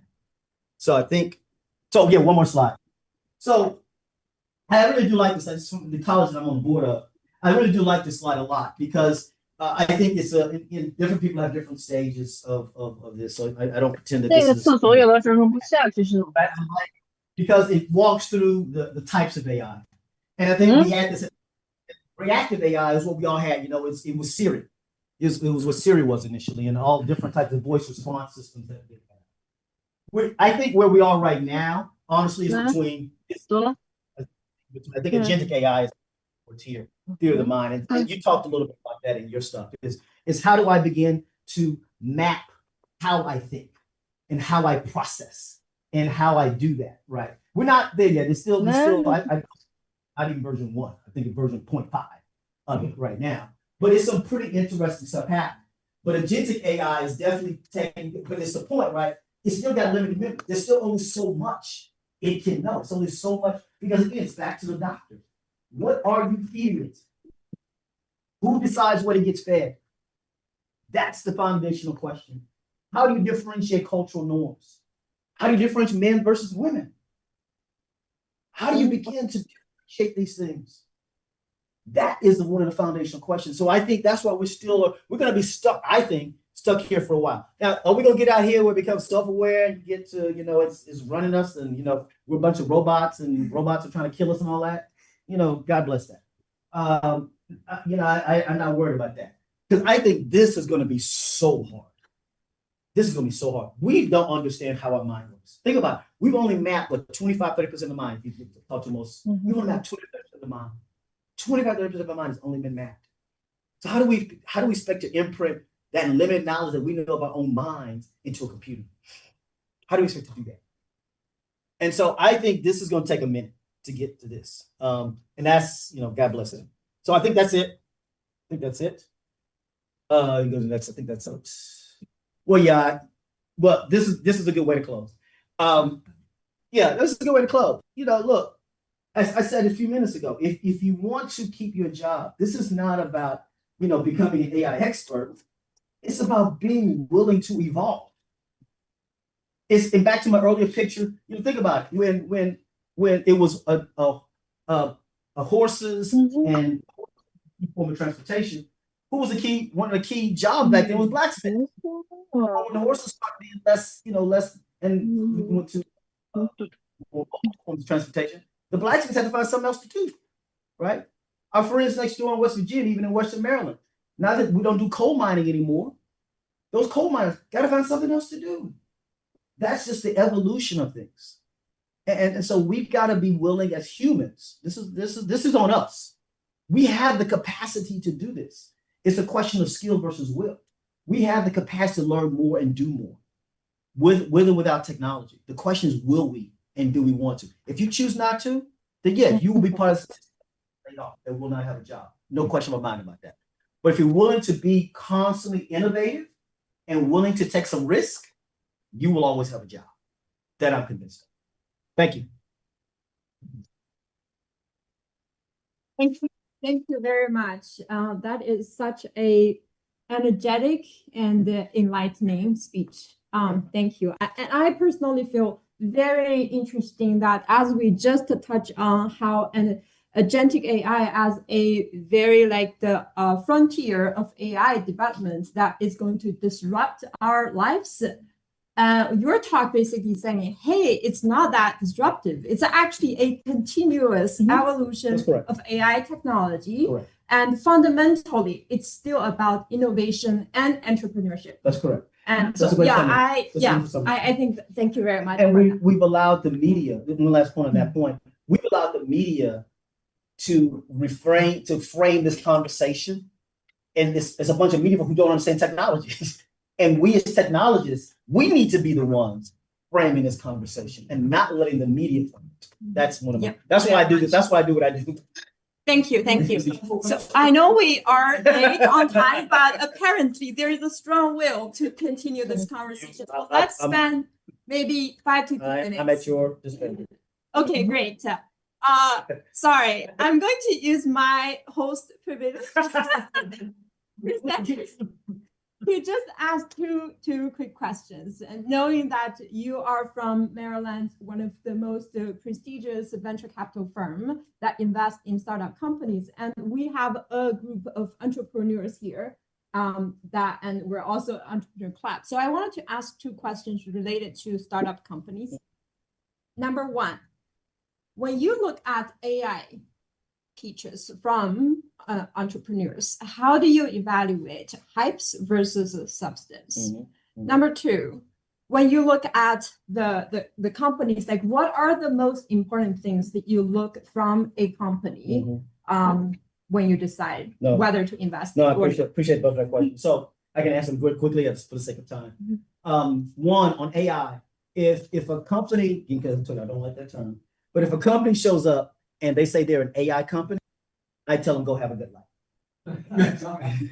If they told me that they got some tools that help with drug discovery or fintech or driving some solutions, I say let's have a chat. In other words, AI is not a sector. It is a tool that helps enable sectors to be built.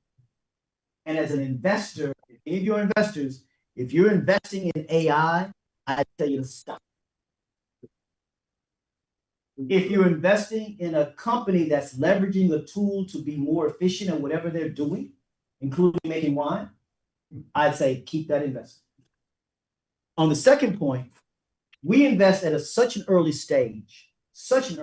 I learned 2 things. I spent a lot of time in Silicon Valley and with a number of the very big venture capital funds, and we were limited partners. They told me 2 things. One, they said, Troy, you're going to lose more than you win. But your wins have got to be home runs and grand slams to make up for the singles, doubles, and triples and walks you're going to have. In other words, only 10% of your portfolio is actually going to make money. And that's the math for venture capital. About 10% actually makes money. The second thing they told me, which answers your question, which is a point, they said, Troy, you only invest in A quality people that have a B quality plan and never the reverse. Because at this stage that we invest in, most of the ideas we get, they're okay. They're not great. They're just okay. But what I am investing in is you. Is your ability. Do I believe in you? Do I believe that you're going to listen? An A quality person, very simply, is somebody that's willing to be coached. Because if you're not willing to be coached, if you think you already got the right idea, I'm going to say, go have a good life. But if you think you just got the kernel of a good idea and you're willing to listen and be coached, I want to invest in you. That's. Thank you. Totally agree. Okay, so now opening it. Yeah, it's a bunch of hands out there. I'm gonna let you get so mad at you. I know Dr. Ucha has raised a hand before. I'll let you ask your question, but I also wanted to introduce Dr. Ucha to the audience here in person and online. Dr. Ucha actually is our Maryland House of Delegates. Yep. And he also is very supportive of our club and our events, and regularly join our events and also give speech about how important technology is to people's life and also to regulation. So here you go, Dr. Ucha. Thank you, Nita. And Ms. Robert, really appreciate your come here in person. I was thinking about it for a long time. Thank you very much. Thank you. And I think I want to appreciate your work leading telco, investing in a lot of firms, and really try to drive the innovation and entrepreneurship in Maryland. Thank you. So thank you very much for your leadership. And I think the difference when you sit in front of Ways Committee and you're presenting here, totally different. Well, I'm asking for money. So one question is like, there are a lot of entrepreneurs here, right? Or potential entrepreneurs here. And I think the Yinxiao mentioned a little bit, like in terms of your investment strategy. I think what's your advice for people who have some idea, but not to the stage they're actually starting something alone, right? They have a job, side job, and startup is kind of side job. They have some idea. Where do you think they can start and make it bigger? Thank you for that. Again, thank you for your leadership, for your questions and Ways and Means is a big committee. And I just spoke to Delegate Atterbury, Chairman Atterbury, just 2 nights ago. So to answer your question, it's actually pretty simple. Look, particularly in Maryland, and actually we have a sister organization here in Virginia called the VIPC. I know those folks very well. We do some stuff together where we can. Too many times entrepreneurs don't start because they think their idea isn't an idea that the market wants. And I disagree with that. Many times it just needs help. And so one of the cool things we do with TechCo is that we take those ideas that ain't that great. I mean, literally back of the napkin, scribbled on the back of a piece of paper in somebody's garage. We help bring that to what's called, and I'm being technical here, a minimum viable product or proof of concept. We bring them to that stage so they're ready. And we're very good at getting that work done. And we're good at doing that, whether that person is in our rural areas or urban areas, Black, white, it doesn't matter. We're really good at that. And we're also really good at putting money, because there's in the funding continuum, there's there's a round of capital that a lot of people use called friends and family. And as like the governor likes to say, not everybody friends and family are the same. And so not everybody can have $10,000, $15,000 to take that scribbled piece of paper or scribbled idea and bring it to a proof of concept. So we provide some of that capital. And so in Maryland, we understand that there's a need to put that real early $10,000, and it's non-dilutive. We do dilutive, because we got, God bless the money you give us, but we still got to make money. We do. And so we do that. And so my point is, don't let, what I'll close on your question is, don't let the fear of what you think might not be stop you from being what it could be. Right? Sometimes you got to, here's where I will close on this, on the question, so you can get to the next question. The challenge we have in Maryland, and it's not as much as in Virginia because they got a more robust challenge we have, is that people are afraid to fail. So they won't start because they're afraid to fail. In California, I know tons of entrepreneurs who failed 5 times, went bankrupt 3 times, and still raised $100 million. We got to have that culture here in Maryland and a little bit here in Virginia of that failure is okay. And failure is actually part of the process. So you can't, to answer your question, you really answer your question, don't be afraid to fail. Don't be afraid to fail. That's the answer to your question. Okay, great. Thank you. I know, Kevin, you also raised up. So I saw your hand. Well, just like 2 more. And sorry, we just You'll be in trouble. First and that lady. Okay, yeah, I mean, is Roy, you mentioned about the regulation, not over-regulate. Actually, we'll have one kind of maybe comments related to what I've heard recently, and also more question for you and the Deputy Wolf, right? So, I mean, recently there's a Senate hearing about AI race, and at the very beginning, the chairperson mentioned that a negative example, which is Europe, over-regulated the internet, all the technologies. As a fact check, actually a check, in 1993, the European GDP was almost $10 trillion, US was 6.5. Now it just flipped. Like we have like $30 trillion by end of the year, and European Union will be probably like $20 trillion. Yeah, I mean, the question, like, even though people ask about US, right? The concern, a lot of people I'm hearing about US regulation is, for a lot of things, you have to do that state by state. And then permitting is super difficult, right? And this has become a challenge, become a lot of concerns to the people who want to innovate, right? I want to know what's your view and David, what do you think about that? Yeah, I'm glad he walked out so I can answer his question. It starts, well, for me, because I'm regulated by him. I agree with you. I think this is where, and again, this is not to make a comment about the current federal government, but the federal government in general needs to set the boundary conditions here. Because if this is done in 50 plus the District of Columbia state, you're just gonna have wildly different type of stuff. Kind of like what's happening with car regulations, right? Emissions regulations. Each state has its own emission. California has a more tighter emissions regulation. So companies have to make a different car just for California, right? They do. That's what happens right now. That cannot happen with AI. That cannot happen. I pray it does not happen. It just can't. I'll just be blunt. It cannot happen. It will stifle, and it will definitely create AI haves and have-nots across the country. And I think that would be bad for the country. I think that'd be bad for the world. And I also think this is where I'm take to different level that you just did, but I appreciate it. I think this is where the UN, and I get the UN doesn't have governance, but I think the UN can set some boundary, particularly for what are considered third world countries, right? I think the ability to set some norms, particularly around these data sets, I think the UN should set out, they got the 17 principles of economic development. I think they need that stuff around, and the same thing around AI. I think there needs to be a global kind of broader set of things. The other thing that's gonna also, it's not here in this conversation, but the other one that's gonna need some real conversations is, I call it, I don't put crypto, digital currency. I think digital currency is one that we're gonna have to start to understand. And I consider crypto a part of digital currency, so that's just me. But I think this notion of how we regulate digital currencies has got to be something at a global level. Otherwise, you're going to have South American countries taking crypto and everybody else. I mean, how do you figure this crap out? So you're right. Your premise is exactly right. We've got to find a way to standardize at a much higher level than at a local level. You're right. Thank you. Thank you. So, hello, Mr. Silva.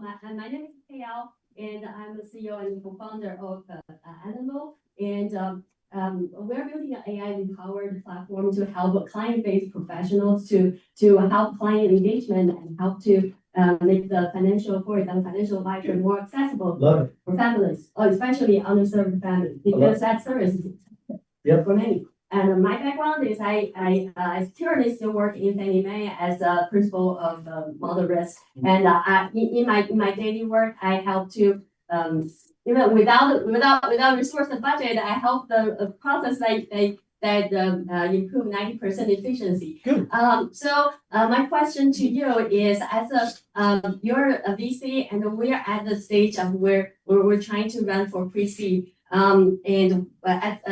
so as a founder, what you mentioned that you invest in people, but precisely what will you see the winning factor of VC? And my second is, as a VC, what support you can give to your company, your portfolio, other than funding? Right. I'll start with the second question first.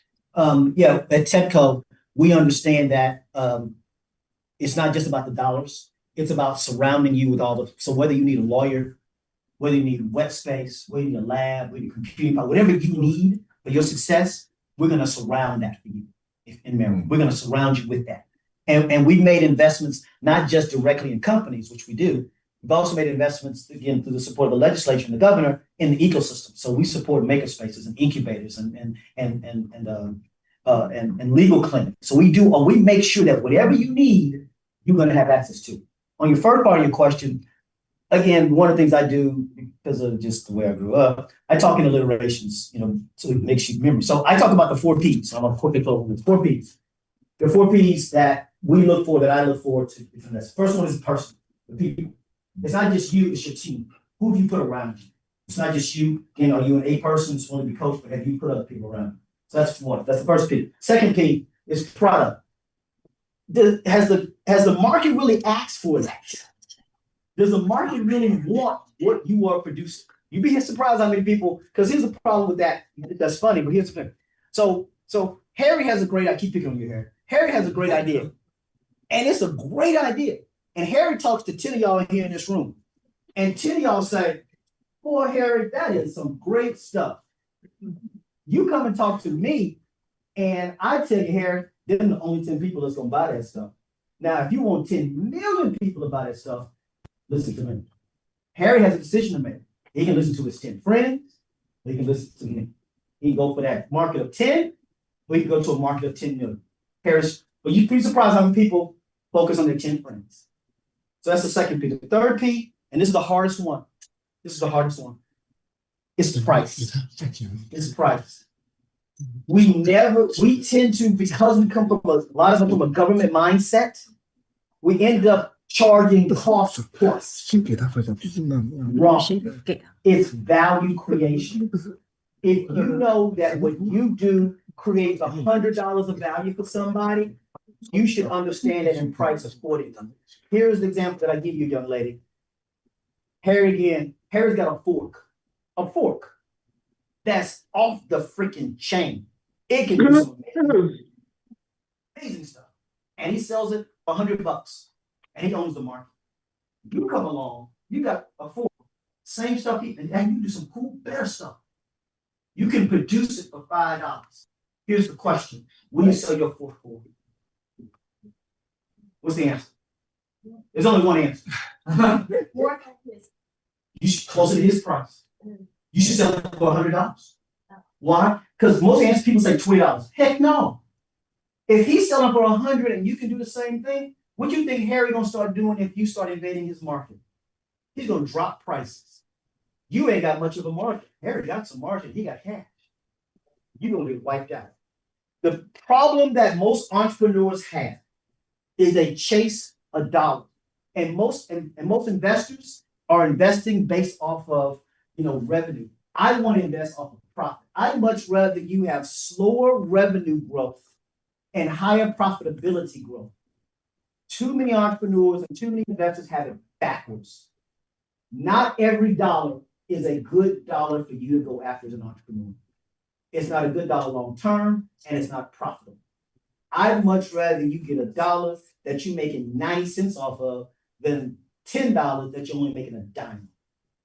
So that's the third P. The final P is a plan. That ties it all together. Can you articulate to me, back to my view and vision, can you articulate to me a vision of what you're trying to do, but with a view of what you're going to do tomorrow? That's what we're looking for.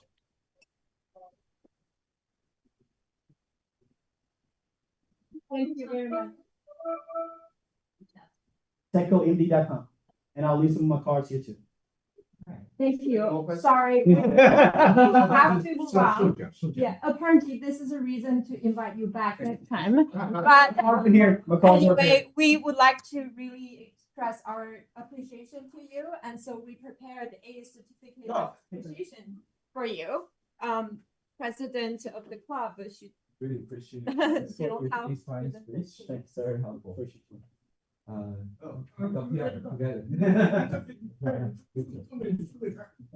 Yeah, and the club leadership. Okay, Yes. everyone get together. Yeah. Yeah, where is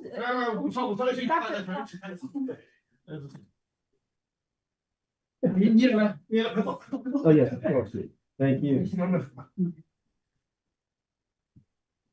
我先去。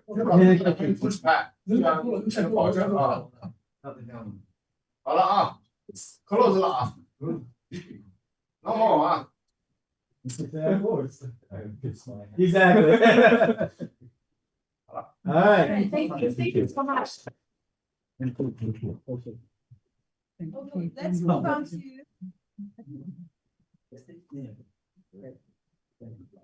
Can I let my cards here?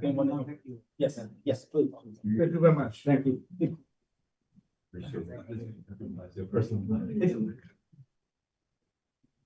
Thank you all. Thanks, Joe.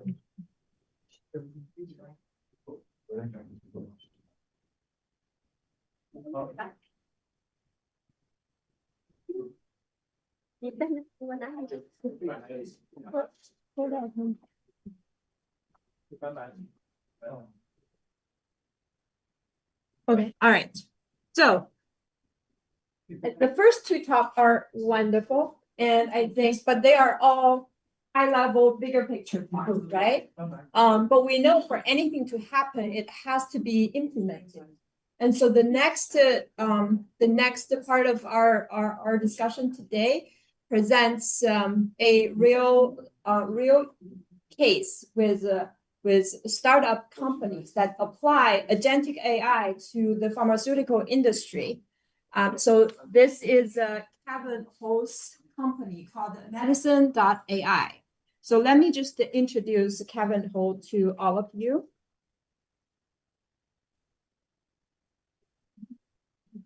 So Kevin Ho is the founder and CEO of Medicine.ai. He's the architect of the Agentic AI platform, which empowers researchers and biopharma companies to accelerate therapeutic development by seamlessly combining cutting-edge AIs with proprietary data. He is also the founder of Human and AI Harmony, a creator of enterprise-grade generative AI and analytical solutions, serving finance, retail, and other fields, combining human creativity with automated intelligence.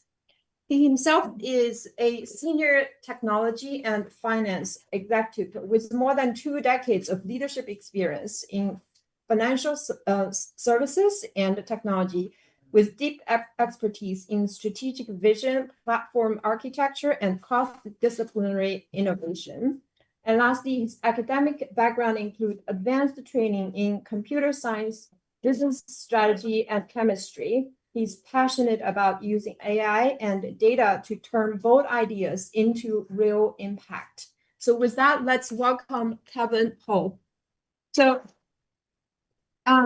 this part is a little different from the previous talk. In this, Kevin essentially will do a pitch simulation. And as you may know, startup companies often do pitch talk to potential investors at a very high level, describe what their business is about, and hopefully to attract potential investment. So that's what Kevin will do around 20 minutes. And now we have 4 entrepreneur advisors who are also very experienced entrepreneurs and highly privileged leaders in various sectors. They will ask questions or give feedback to Kevin about his business. So let me also introduce the background of our 4 advisors. Who are they, by the way? Oh, yeah, okay. Maybe just give them 4 minutes.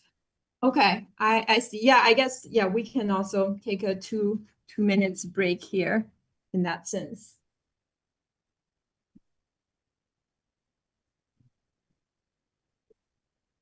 So we'll restart at 11:45.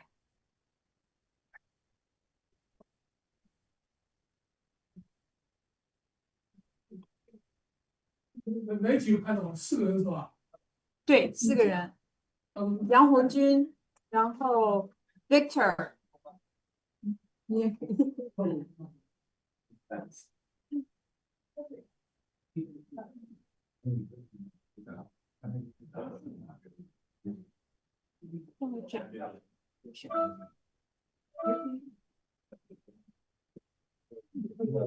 到展 ，come to the front。Yeah， 我们2 minutes， 你现在就叫他来吧。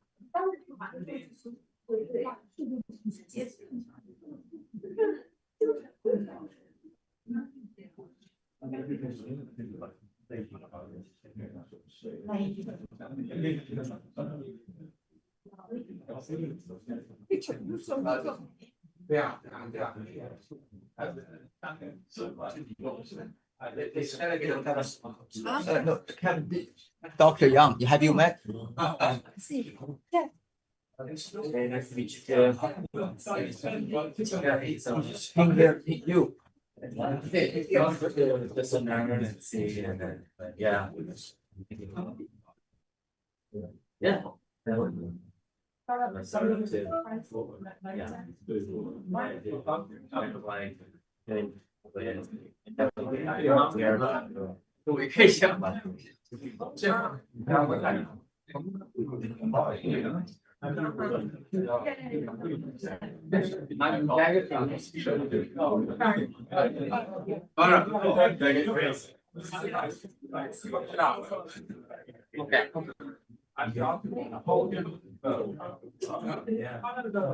我不知道这个看他这个说当时没有进来之后要把所有自己都让他们可以自己按钮停。对，设置的下回设置的时候可以那个。对，我有个设定。这个鼠标怎么操控啊？下面你下面会。这挺好的，这些东西都不需要的。他这个会议室还不错。好，是这样。他现在我刚才到这儿，然后呢，其实它这个就是 extend 的那个 desktop，所以你要看这个地方才知道是不是上来了。然后你要 switch 的话，就先 stop sharing，然后再找到你的那个 file。We don't need to share it online. 我觉得 offline 的 we need to share it. Make things simple. Yeah. Let me see how many people are online now. 现在有网上多少人？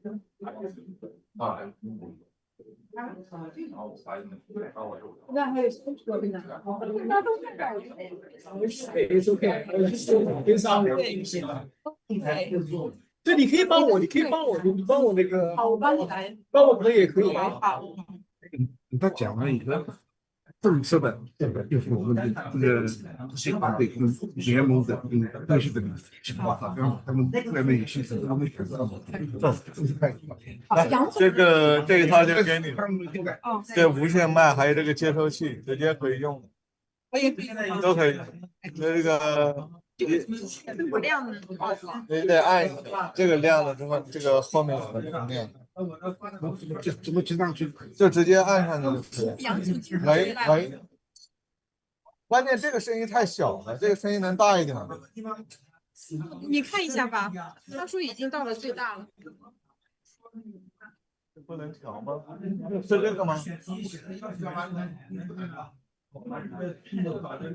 就是有一段时间那个应该是stop share 在share 是吧？我让你屏幕上显示的跟那个对吧？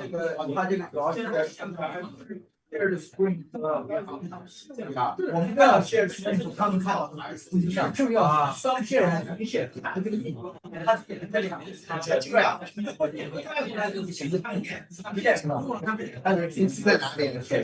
不在这，在我今天。I work from work。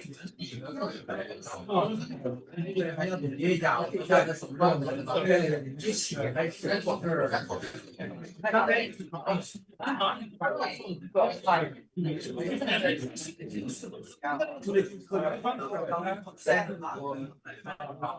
我上班后上班赚就可以，这是很帅的，当时都是弄的，这叫那个三界同时三号那个 look at me 这个看每一个电脑。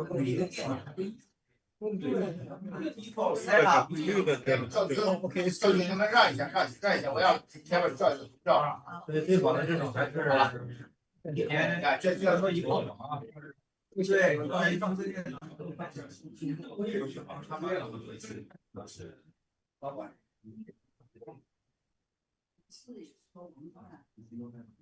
Right, so let's get restarted. Please be seated. Thank you. Please all take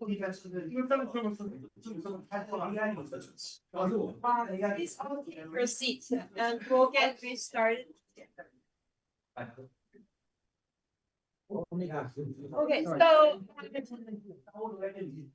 Okay, so excuse me. 对，这个要跟他们经常。刚才我录了那个，一直不错的。现在嘛，有没有什么这个 offset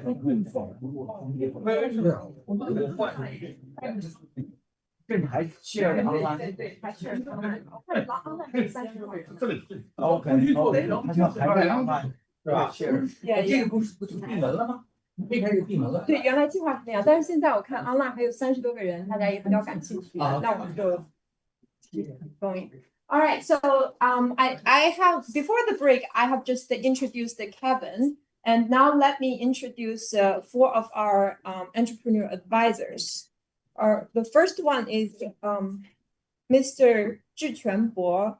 He is a global innovation and strategy leader. He's founder and CEO of the International Applied Science Research Institute and president of Huashen Group USA. He's recognized with many awards, including the UNIDO Innovation Award, which I believe is United Nations Industrial Development Organization. Is that UNIDO? And he's an influential ecosystem builder. He organized major entrepreneur competitions and actively supports startups in AI, data tech, healthcare, and education through mentoring and investment. He's a thought leader and academic contributor. He serves as the Chinese Association of Science and Technology expert and board member and adjunct professor at multiple universities. He's deeply engaged in innovation and scientific education. He's also a prolific author and editor, co-chairs Tsinghua University Press Innovation Series, authored multiple well-regarded books on AI, digital transformation, etc.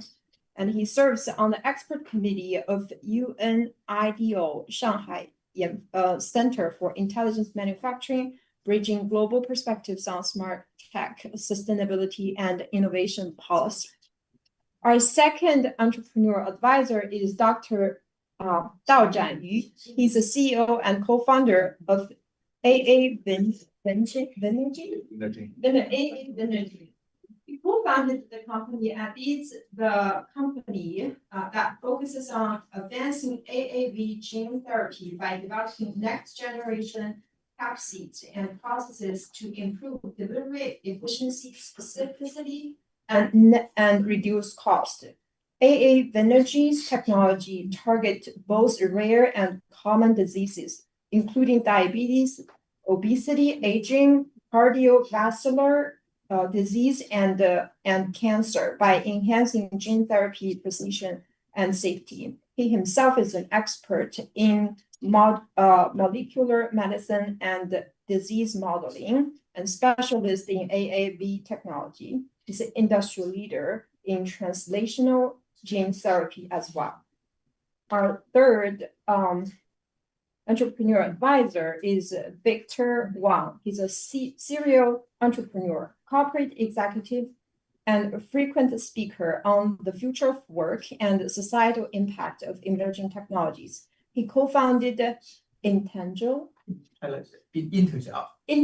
thank you, LLC, and worked at Fannie Mae for 15 years, leading the development of core financial model systems and providing guidance to industry and financial professionals. He's a member of the advisory board of the Department of Applied Mathematics and Statistics at Johns Hopkins. He holds PhD in system reliability engineering from Johns Hopkins and is a leader in AI in the DC area. And last but not least, we have Dr. Hongjun Yang. He's a veteran biotech executive and innovator with over 30 years in the biomedical and pharmaceutical industries.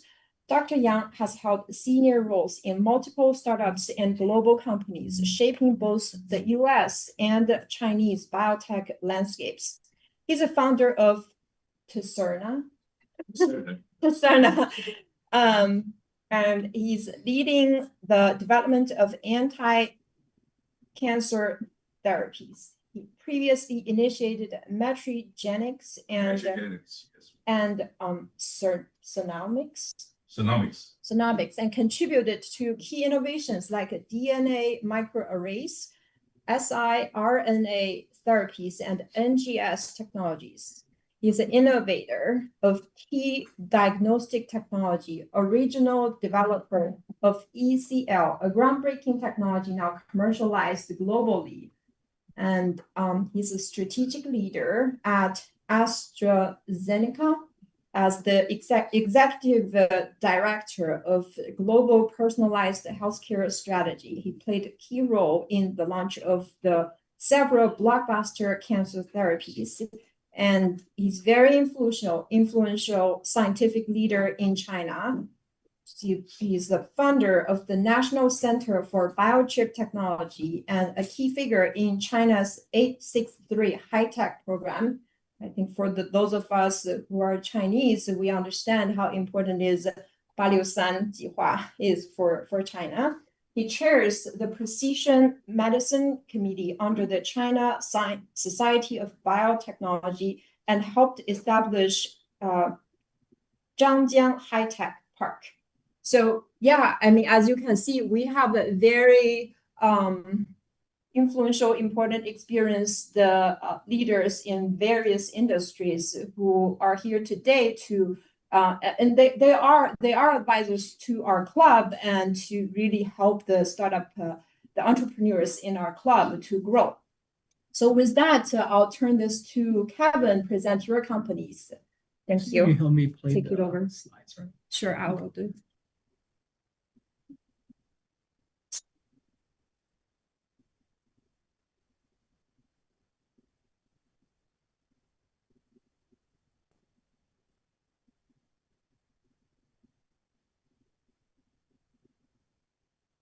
That should be set up such that the people online can see Kevin speaking.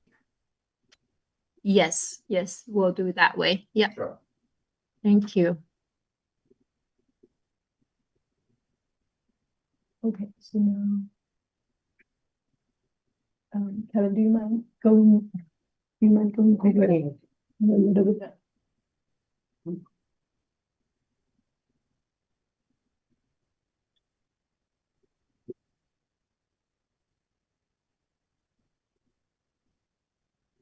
Okay, right. So I think you.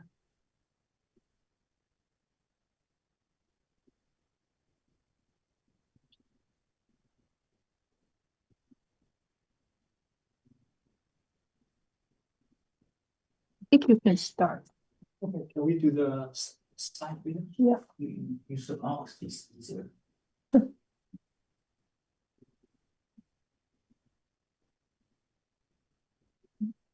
Yeah. Is that what we see on the screen right now? Okay, cool. Okay, thank you so much, Incha, for the introduction. Yeah, this is really a great opportunity. I'm very grateful to have this opportunity to present my business case to the wonderful club members and especially to our outstanding advisor group. So my business case is centered around utilizing Agentic AI for drug discovery, which includes both a platform driven by Agentic AI and also the pipeline of drug discovery using the platform. Next page, please. Next page. Before diving into the specifics of the business case, I will share some core principles of my company because that defines who we are, why the company should even exist, and what do we stand for. Actually, I spent a year to build the Agentic AI platform and then spent 6 months to validate it with a lot of leading researchers and companies. After that, I got really convinced that the platform is powerful. It can transform drug discovery. So with that, the first thing is we can use that system to serve research institutes and some companies to help them to expedite their drug discovery and cut costs. As mentioned, our company also have our own pipeline. So ourselves as well is a drug discovery company. That kind of benefit is obvious. The other benefit over time, I gradually realized that is, we also have the AI scoring capability, which can benefit pharmaceutical investors and even the FDA regulators greatly. Let me give you an example. Now everybody knows ADC is very hot. There are about 750 ADC candidates in different stages of clinical trials. When I utilize my AI scoring system to look at those ADCs with public information, with enough information for my AI to determine, is this good ADC or not, based on the safety profile and based on the efficacy profile. Surprisingly, my AI concludes most of this ADCs shall never go to clinical trials because they fail. And also very important, the AI scoring, I did the best testing. The AI scoring results, 70% lined up with FDA's past decisions, fail or not fail, right? So what's the implication of that? If we use AI insights to evaluate those candidates, if we know from the beginning they are not going to be successful or they need to redesign the drug, and we can save actually literally, probably tens of millions of dollars, and we can reduce the sacrificing of animal lives. And this also open up FDA's bandwidth. Look at other problems. Don't waste on those ultimately going to fail candidates anyway, right? So if we do that well, help out the drug companies, help out the investors, help out the regulators, that means is we save a lot of money, we save a lot of time, which eventually will provide more accessible and cheaper, better therapeutics to the everybody, like humans globally, right? So I think that's like really something we can deliver for the society. Next page, please. Another king's principle, I'm kind of asking myself how our company operates. This is kind of our operating principles or maybe philosophy, right? We're embracing something called the minimalist and principled entrepreneurial philosophies. That means is we're not chasing the vanity metrics. We focus our time and energy on real value. And when we do that, we also have a couple of key principles. Number one is we want to be self-sufficient. What that means is I want to make sure that my company have enough cash flow can run my business for at least 2 years without any external capital injection. So that's number one metrics I'm managing, which is a self-financial sufficiency. The second one is I want to make sure the team is super efficient by using AI, by using different ways. And one hard metrics I'm kind of telling myself is even at one day, the company got a valuation of, let's say, $100 million. I don't want my team size is more than 10 people because I want the team to be super lean, super efficient. So those kind of guiding principle for my company to operate. Next page, please. Okay, now let's move on to the business case. Next page. So this kind of high level summary of what I kind of mentioned a little bit earlier, and also I'm going to explore more with you all in detail. Well, number one thing is this how our system, how our platform, how business can bring value is we have unmatched productivities. We can do things way faster than any traditional method and explore at much greater scales and at a fraction of cost of traditional method. And our technology has been proven with validation, with a lot of real case developments are going on right now. And also, we are a platform company, and we're also a drug discovery company. We actually have several drug candidates in the pipeline utilizing our own technology, utilizing our own platform.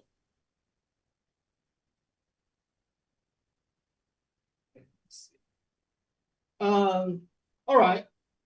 So everything when we talk about business case, right, we talk about, hey, what the problem? In this case, it's very clear. The system is broken. Drug discovery is broken. Probably nobody will disagree with that. It was broken 10 years ago, and it's still broken today, right? There's no good solution of it. I think underlying reason of it's broken are several-fold. First of all, for people doing research will know it's very complex. Okay, mechanism of disease is very complex. Nobody really have deep understanding of a lot of things. That's number one. Number two is information is too big. It's kind of exploding. You look at those numbers, look at speed of adding new information, it totally overwhelms humans' capacity, overwhelms any traditional conventional system can deal with. So that's kind of, bottom, like root causes. As a result, what we observed is it's super expensive, very lengthy, and very costly to deliver anything. With that kind of cost, with that kind of extended timeline, even the most financial resource for big farmers, they cannot keep playing the game. It's just too expensive. And another big thing is, as a side effect, because the way how we play the game, actually it kind of throttles innovation, in my opinion. When you have limited resources, a lot of innovators who really have good ideas, they do not have the technical means or financial resources to bring their ideas into commercial products. So to fix the problem is both on technological front and actually also on the organization front, how we deal with the problem, how we solve it using technology, and how we solve it using the right organization structure. Yeah, I just want to get things a little bit more vivid. This is kind of analogy, searching pharmaceutical, this pharmacy, the good medicine, in a lot of ways, kind of searching something big on the vast ocean, which is borderless. And it's so complicated. And in order to make any voyage, you need to have a very big crew and very big ship. And then even that, right? Again, it's vast. The conditions above on the water are unpredictable. What the people do is they explore more or less largely randomly by using, let's say, some kind of past experiences, some historical nautical records. So that's how kind of business is doing in general. Well, because we know it's very expensive, very lengthy, most likely going to be unsuccessful, right? To increase the odds. So what do people do? The big company with a lot of resources, they will send 10 ships, a lot of ships, just to beat the odds, make something work. You don't want to wait for 10 years, nothing works. They won't put the 10 ships, maybe in 10 years, one will work, right? That's the idea. So this is really a game of burning money, right? And the interesting thing is, once somebody finds something, the little island, okay, and then everybody follows, okay? From the financial investment and marketing perspective, nothing wrong with that, because you want to reduce the risk. You want to go with a certain proven path. But the problem is, when everybody does that, there's not much money actually left for the innovation ideas. And also the whole thing is like, you're not really delivering the drugs probably a lot of patients want to deal with their daily life pain. So our solution is, we're using AI. We're using the buzzword we heard called Agentic AI to solve the problem. So overall, this Agentic AI system, each box here, more or less representing a human's role. So when putting all the AI together, what this Agentic AI system does is actually it replaces the entire humans research team, R&D team, but at much, much faster speed, much bigger scope, and yet just a fraction of cost. Going back to the analogy, right? With that, we do not need to have a big crew, and the turbo engine of the kind of jet and the boat can give you the speed, give you the even give you the flight if you want. Is kind of equipped with GPS, right? It help you reduce your random search. Yeah, I think one thing I'm going to go back to that one is, believe it or not, today with the AI system, a one-person company, pharmaceutical company, is possible. Next page, please. Well, in terms of market size, I think this is like probably no doubt the market is enormous. We'll have a lot of cash flows. I'm pretty sure our company, if we do well, if we kind of validate, show value to people, we will have very strong cash flows, no doubt, because the market is enormous. The market is real. The problem is real. If we can help people solve the problem. So we have revenue model. We take a dual revenue model strategy. On the short term, we'll apply our platform to help other people to do their projects. We collect project fees. This short-term strategy. In the long run, probably mostly in 2-3 years, I think a lot of things in our pipeline will come to a stage which can generate very huge upside for us. That's kind of long-term strategy. We'll talk about 2-3 years. The team, I'm really proud of it. Can you go back one? Mm-hmm. Yeah. First of all, myself, I'm the founder, CEO of the company. I spent 20+ years doing the technology work in different sectors, finance, fintech, and technology sectors, to help to transform industries that I used to work at. Then I kind of retired from my old job, retired from my corporate life. Then I kind of fully dedicated myself to my company right now, Medicine AI. In terms of education, it spans from, you can see, from chemistry to computer science to finance to business. And also very fortunate to have a very strong team of advisors. Take one example, Jian Feng. He is my classmate in Nanjing University. He is actually one of the best scientists in the field nowadays. Like distinguished professor at his school. He's a fellow of many national academies, and Stanford can rank him as top 2% of all the scientists in his field. Top 2% is the highest tier. They don't do 0.1, something like that. And the other advisors are also very outstanding in their own fields. And also, this is actually not the complete list. For some reason, I cannot show all the complete list. I actually collaborate with the world-class researchers at NIH and University of Chicago and Texas A&M and Medicine School, and a lot of collaborations. And also very important call-outs. Those are not just advisors, people like give me the consultant service. Those are people, many of them, they work with me. I work with them. We are working together to discover a new drug together using our AI platform. The AI platform has a wide range of capabilities, and those are just a few of them. It's very good at, very efficient at target identification, prioritization. It can design small molecule or biologics. It has very strong capability of predicting ADC therapeutics effect. Every day, again, go back to the early page, right? I actually ask myself, why should our company even exist, right? I think that we must be existing for reasons.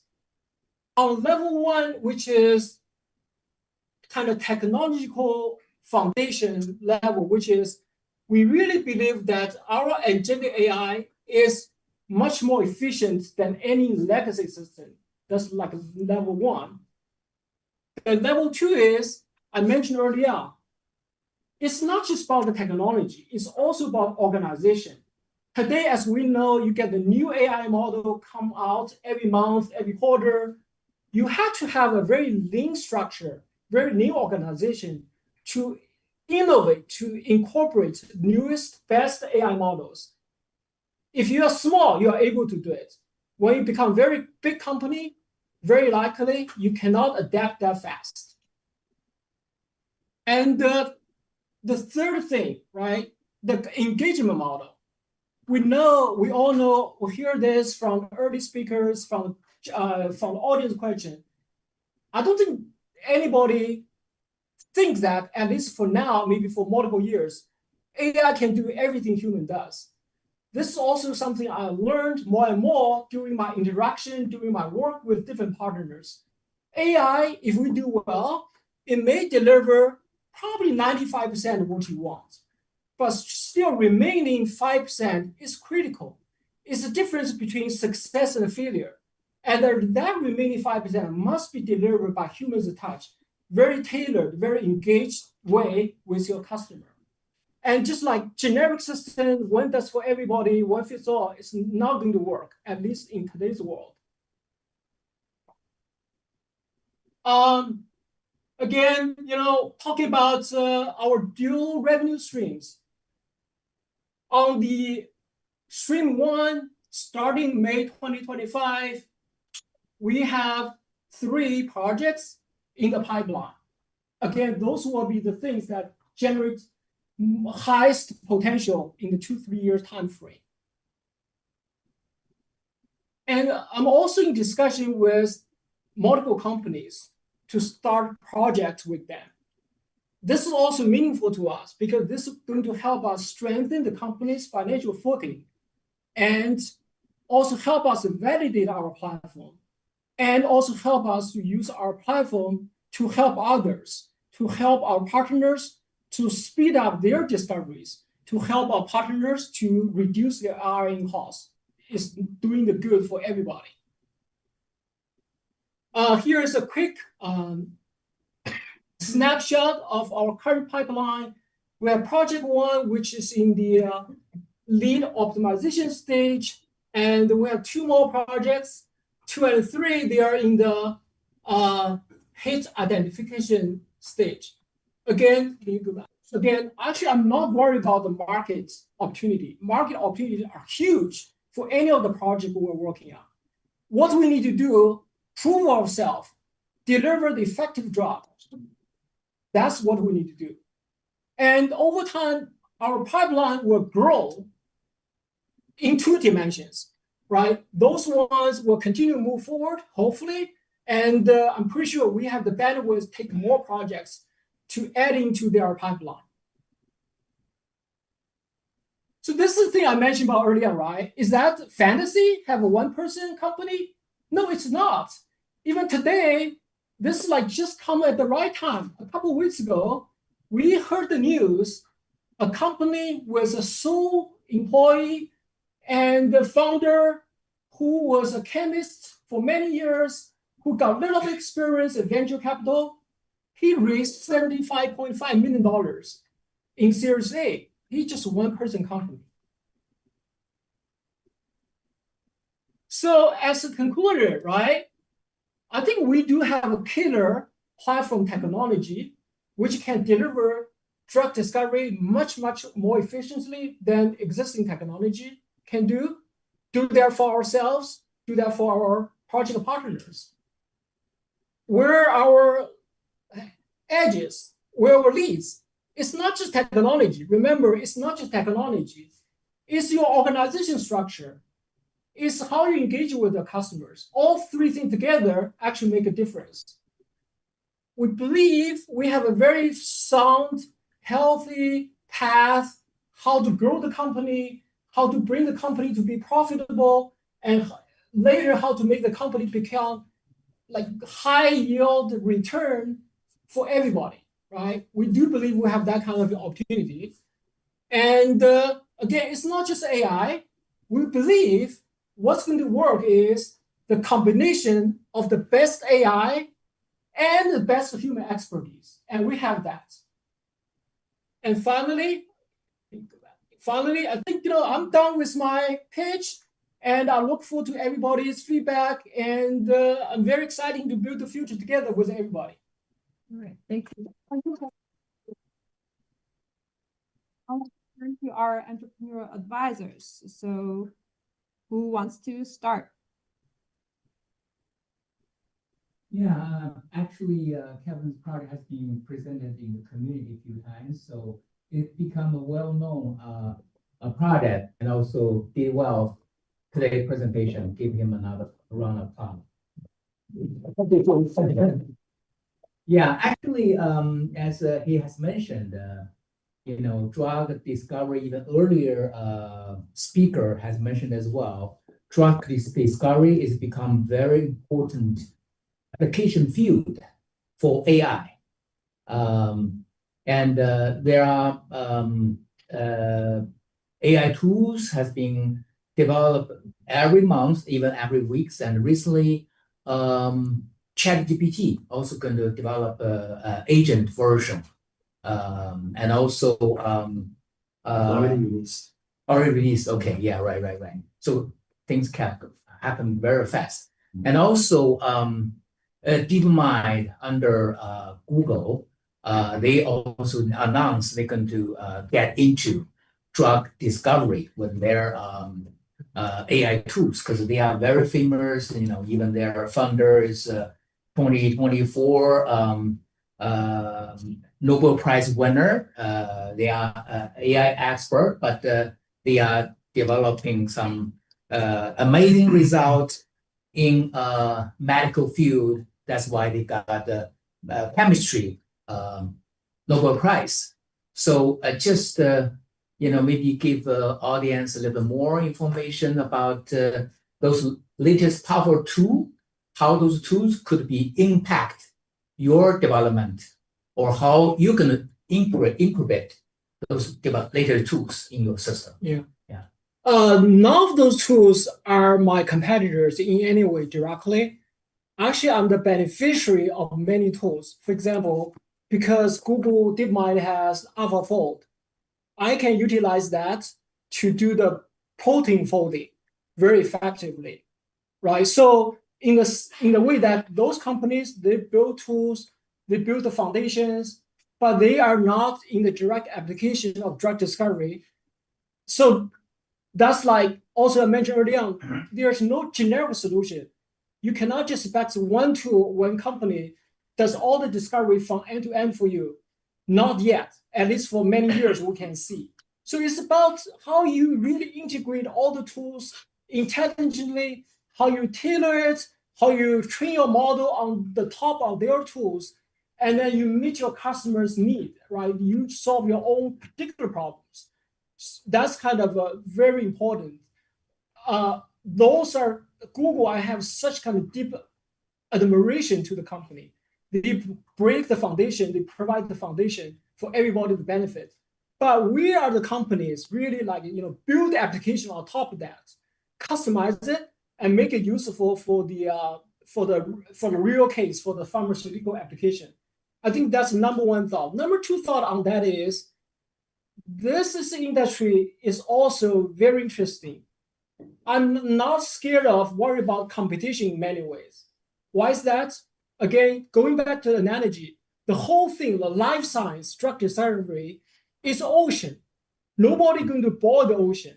There's so many islands you can explore. There's so many undiscovered mechanisms you can discover, right? Even talking about today, when talking about the disease treatment, we know a lot of treatment just like extend people's life a little bit, like make the terminal life, extend the, less terminal or a little bit better. Even there's so many such kind of problems are not solved yet. But over time, if we solve those kind of problems, what's next? People do not just want to treat the terminal diseases.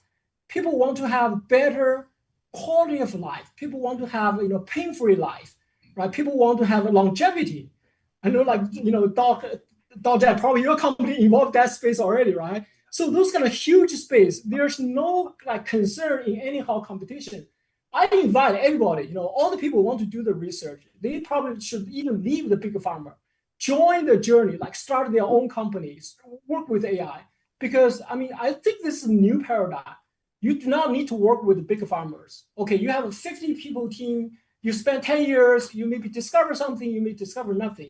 Why are you doing that? You can start your own company like the guy did. He used to work at a like German Merck. He left. He opened his own company. He just in a few years, he raised like almost $80 million, right? I think this is a new paradigm. People should, all the big farmer paradigm is not cost effective. They are too slow to adopt changes. Should be like one person, maybe 3 people person drive the innovation. Because old days you are limited by the data, you're limited by technology. Today with AI, that's not case anymore. You can drive very long way. Yeah. So maybe we can ask some questions first, right? Sure. Clarify question. So Kevin, I see this very well presented and very well thought through. One big congratulations, you got the medicine.ai. That's a very good name. That's halfway done. And let me ask you this. It seems that you thought the whole thing through, right? I can see that. And do you have any questions for us, right? Anything, any questions, any thing you think we can help? Anyone here can help. Right. Definitely. We may probably talk many hours long, right? But I probably just like ask one simple question because, all of you have similar experience, right? I took my decision, took the liberty, kind of retired from old corporate life, starting my own journey, the company. I know you, like Victor, Dalton and James, Dr. Harry Young, you probably also have your own company, right? I want to learn from you because you are ahead of me in terms of running the company. And what are the maybe advice you may have for me? I'm still early in my journey for this kind of startup, like everything on my own journey. So I have a question if it's open to the public. Sorry, just for a moment. Yeah, not yet. Maybe I think not like advice. That's my experience. I think that's I'm not an expert on AI, but our company do work on AI for 4 years, and we mainly focus on the drug development. As Troy mentioned, AI right now is kind of it is used as a tool, maybe to increase efficiency in its good application. I agree with you. That's AI has a lot of potential. It can revolutionize the drug development, and that's definitely for sure. And there are a lot of opportunities, but that's it's really competitive. I also agree with you that like some lean team, like they may have like high efficiency, they have their niche, to prevail in some directions. But I also want to emphasize that like the big company, big pharma, they do have a lot of resources. They have their talents. We actually cannot compete with them, especially for AI. I think we need a lot of data. For drug development, it basically different company, they have their own data set. They do not want to share with others. Like recently, FDA released some like CRL letters, and that's actually did not happen before. That's we can learn a lot from the field clinical trial. Like when we develop some drug, if you have more data, say showing that this drug has some toxicities, then for the drug development, actually you can avoid it. But the major bottleneck problem for me, I think maybe it's just data. How can a small company can get more data? Of course, that's I think my point is that we need to find our main focus. There may be not many people or many companies are focusing on it, but we have our own niche. Like for me, I work on AAV gene therapy back to like 6 years ago when we started. A lot of companies they work on the like AAV virus manufacture, they work on therapeutic development. But at that time, we focus on how to increase the AAV gene therapy efficiency. So not many people were focusing on that. But nowadays, a lot of gene therapy companies fail because the efficiency was not high enough and they experienced a lot of problems. So now people realize that our direction actually is the bottleneck. They come back to work on that, but we already developed some new technologies.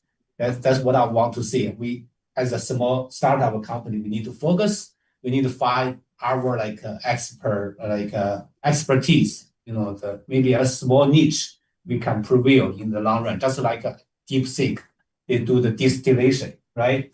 Distillation, they can actually works better than ChatGPT. I mean, on some specific area. So, yeah, that's my experience, my comments.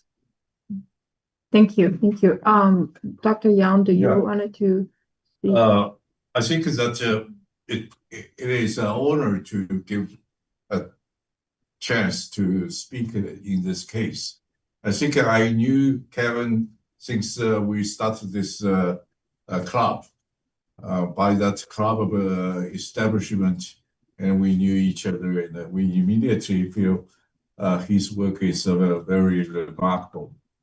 And I think you can see from his presentation, he in this, I like to similar to the choice talk. First thing is people. So from my personal experience exchanged with Kevin, I think that's a person I like to work with. You can see his experience and his previous working experience now is totally, retired from the previous top job and started a new company. So that is, you need the courage, you need the knowledge, you need the energy to make this happen, and he did. So that's the first thing I feel. That's the person I love to work with. Second, and he also find the area he is interested, and even not only the interested, and he can make the contribution to that area. That's also, I appreciate that. It's a drug discovery. It's everyone knew this is not easy. Okay, you in the past it's always 10 years, 100 millions, come up with the first one drug. It's not easy. But now, probably using the AI, we can reduce the cost and we can shorten the period. That's a good thing for all the people, for the whole globe, for the whole world. So that is a good business. So that's a direction I'm also very positive. And he selected a very good direction to go. And also the team. And frankly speaking, that he's presented the team, I have the fortune to contact with them. It's a good team. They have their own expertise and have the tremendous, experience. So these kind of team and, based on choice theory, good people, good team, that's the first thing I love to invest. If I'm the investor, I will invest. Okay. So this is from the people, from the direction of the company, and also from the approach. I don't know you guys pay attention or not. He has a two approach. One is provide the service. So in current stage, not many company is aware or have reached to the use AI to develop the design of the new molecule yet. but at least you can use the AI to improve their product. And how to improve the product performance, that's still a challenge for the industry. So provide the service, that's a great approach. So the second one is he also wants to develop his own product. That's even more challenge. But I very admire his courage. He can say that and he can do that. That's great. So these two approach also I very supportive. So to be an advisor, I think it's very great. But I do have my suggestion for his consideration. You know, based on his talk, everything is based on, you know, how to integrate the current knowledge and the current data and try to find the best way to cut the load short to reach the level you want. But my question is, how can, you know, biology is not a fully developed science yet. Okay? It's not like the physics, not like the mathematics or chemistry. Most of, you can say 95% is established already. But the biology, so far, even you look at the book, textbook is such a thick. But I think the biology, whatever from the molecular level, genetic level, the cellular level, it's not fully developed yet. So if we have these not established question and the problem, and you use these data, how can you creatively solve these problems? So that is a challenge for your AI. Your AI got to be very creative to address the issue it's never addressed before. That is, I think, his work is challenging in the future.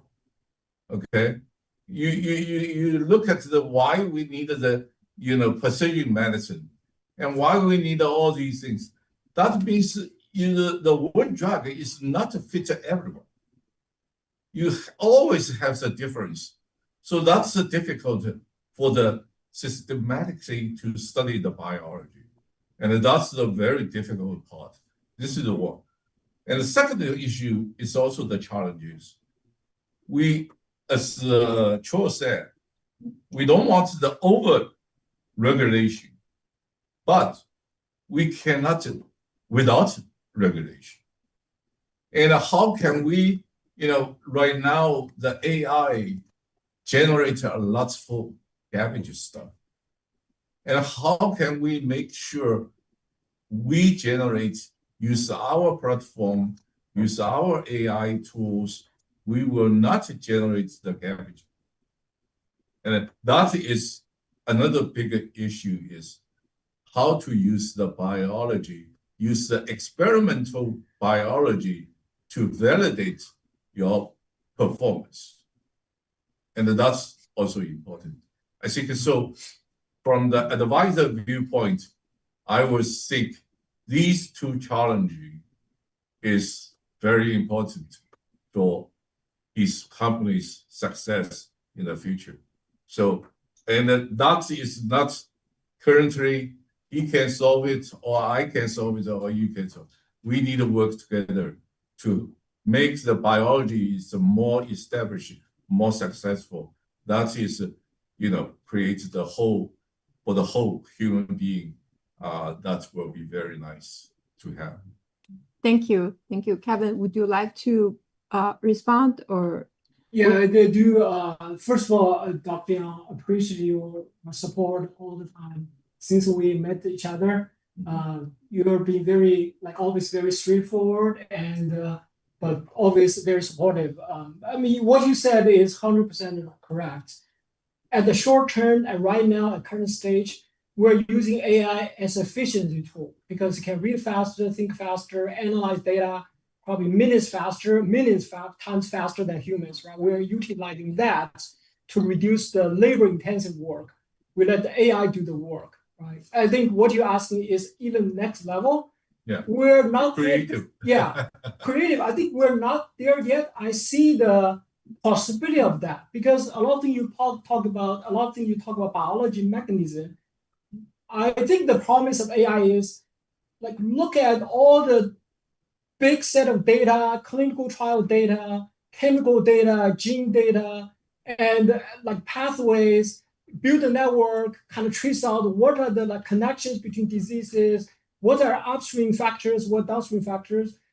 Building the like big network will be something I'm sure AI can do, but take some refine it, make it useful, and verify it's valid. Then like Dao, what you said, I also like feel super relevant, right? Data. I kind of even before I start a business, you know what I did first? I will ask myself, if I start a business, do I have data? I spent actually several months exploring all the data, different choices, and at one side, it's true, big farmers has more data, but the other side is this is the greatness of American society. Also, the government agencies, in Europe, they publish a lot of data, which is enough for you to start your own business, to train your model. And like when I have no data, I ask myself, can you search, find a creative way, find more data? Often the case is yes, you can find data what you want. Then the chemical, like the properties, right? Yeah, again, the big farmer definitely has advantage. They have like probably 100 millions of libraries of the chemicals. But then we're blessed with AI because I kind of also this part of my search, right? If I don't have the chemical properties that big farmer has, what I do, I actually keep searching, keep developing new AI models, which can predict enemy properties very, very well, probably like over 90% accurate. So that's kind of, another way to solve the data limitation thing. But another thing I just want to say one more point. I totally agree with you. Even in our start business, I tell people, when I initially present this presentation to people, I tell people my platform can do everything for you, okay? Now I don't say that anymore. I just tell people, hey, like 4 use cases, like target identification, and actually I focus a lot on small molecule and biologics designs. And I also focus a lot on ADC modeling because I built my own ADC models, which can predict the potency, predict the stability, and the bystander effect, right? This nobody else has. I have my own model. I built those models using some AI tools, right? So I really I know like getting niche, getting my customers, getting my like early drug candidates. That's important because I am just a one-person company. I cannot do everything. I need to focus on something, get something realized, right? So definitely, I mean, I feel like, yeah, I should talk to you earlier. Like finding the niche is something I gradually realized by exploring, talking to a lot of people. I'm kind of, tailoring myself to that direction, 100%. Yeah, I think you should emphasize that. Yeah. I mean that when you talk to people, like most of us were at a loss, that we don't know what make you stand out, right? If you say that your system can read the literature and get a conclusion, maybe design or like using AlphaFold to get the structure. I mean, that will make you like stand out, make the audience more clear what are you doing. And He gave a technical talk last night. yeah, but I mean for the pitch, you need to make the people understand what you are doing and think it should be clear and it's a balance. So I feel couple of things, right? A few things, right? Because I've heard Kevin talk the detailed technique and this. Yeah. So this one is not a pitch for money. And that's why I was asking what are you trying to get from us, right? And we've gone through this. Many don't know, I actually have a medicine company. We brought one medicine to the market. So a couple of things. You said you work on this for a year. and then another half year to polish, validate it, right? So you yourself was technical person. Now you are also playing the CEO, the board member. So I see your clear path here. You have 3 projects. I assume you identified 3 drug targets. Now you are doing probably the preclinical trial stage, right? Before that. Before that, right? But my question, so a couple of things. One is that although for the platform, you're one person is fine. But if you have to do this clinical trial, right? Would you need someone there at least to speed it up, right? That's one thing. Second thing is for this drug discovery, if there's money, right? Are you at a stage already start asking for money, right? If you have money, have people, would that make it faster, right? So that's the team thing, right? I can see your teams, everybody's researcher. You obviously have data, you have management, you rise up to VP in a big, large team, right? That's very rare, both technical, and managerial. But you are the one also develop the platform. Are you able to do both? So my overall feeling is that there's big competition from big farm, and a lot of people from big farm, they're going to jump out, have their own company. And China is a huge company. They don't sleep, right? And I don't sleep either. So you have big company. So making the speed, right? What can help you to speed up in those drug discovery in this platform selling or make it more complete, more powerful? Victor, I mean, I don't sleep. Okay, that's true. Every day, my regular schedule is 4:30 a.m., 5 a.m. I start work. Hours that go out running every week. I run 32 miles and then play tennis for hours. I don't sleep. Okay, my wife saying you are crazy. Okay, I don't sleep. Okay, that's true. So the thing is, Victor, you are absolutely right. I'm playing the role like CEO, marketing role in my daytime. I go out, meet people, drive here and there, conference calls. Then I spend the night, early morning, weekends, I'm doing all the coding. So, the fortunate thing is nowadays with the internet, you hear the stories from all the other people, successful people. That's what a lot of Silicon Valley, like CEO, what they did, right? Like Hastings, he was like CEO in the morning and at night, just he was the only programmer. That was my mode in many ways. And also, I'm fortunate. Actually, for me, it's not just computer. Probably I didn't make it clear. Because I had collaboration with those researchers. They have wet lab. So I propose the molecules. The wet lab guy, they actually synthesize the molecule because it doesn't exist. It's like the normal molecule. So then they will synthesize the molecule. Then we find the lab, do the assays, right? So I'm kind of make things oversimplified. I do a lot of designs, but I do have partners in the research institutes, in the companies. They can actually make this molecule physical and do the experiments, verify it works or not, right? But that's like current stage. And do I need the money or not? Of course, more money is good. But I'm kind of in the mindset is I should be able to support my company, continue to run in 2 years without the money, external money, just my own pocket. That's my starting point. But definitely, the speed is critical. I want to have more capital so that I can hire maybe another 2 engineers, right? They help me to speed up features. I have maybe features, new things I want to develop in my mind, right? I'm kind of packed. I cannot do all those. I hope maybe a couple of developers who are dedicated, who can help me to implement those things.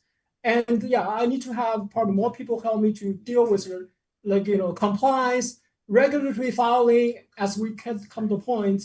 All things happening, but just I'm open to investment if it's right term and good for us to focus on things we want to do. But at the same time, I'm kind of prepared. no funding for 2 years. Again, I heard, yeah. That's the thing. If you have someone who can, write a business plan, right? So we have this much money, we can hire these two developers, these people help us with compliance, this help present the trial. We put together that, have pitched that. I think we have a very good chance to get funding. I think that Dr. Yang will invest. Oh, yes. Take my bet. Okay, all right. Yeah, maybe add a couple sentences. We have another question online. I did notice, but Yeah. I just want to quickly summarize, first, a lot of people give good comments, summary, and appreciate all the speakers this morning. And also I would like to appreciate all the audience for the weekend to come over here. Yeah. And also I want to put the name to the face. First one is Dr. Yang. Maybe you raise your hand. We have spent time to introduce, but never put the name to the face, right? Sorry, yes. So Thank you. and Good also point. turn around to online. Yeah. Second one is a Dr. Wang. Yeah. Third is a Dr. Yu. Yeah. My name is James Bo. I'm the one of the hosts in this building, and I have office upstairs, and there's a space I'm also created for community use, and welcome everybody to come here. And also, I just want to spend half minute to respond what Kevin was asked for before. It's very critical because running a business and working for a business is totally different. A lot of good comments I don't want to repeat because it's save time. But just one thing I would like to point out is when you work for a company, work for a job, you really work your strength, right? So if you have very strong point, the company recognize you, they use you, and you play your good role, and then grow with the company, because company has a great platform for you. But when you run your company, your strength is not enough. When you run your company, really the weakness is you need to watch for. If you have one single weak point, your company could be break. Because from a little over 10 years ago, I started run startup competition, involved a lot of startups. So there are some good companies you see on the news and say, hey, it's so easy, just almost overnight you become success. But unfortunately, they are one of the 10,000 companies. There are, one company becomes star, maybe hundreds of fails. So we need to really careful your weakness. You need to really think about how to cover your weakness in order for the business to be success. That's the only point I want to make. And based on that topic, can extend a lot of details. And I had a book for it.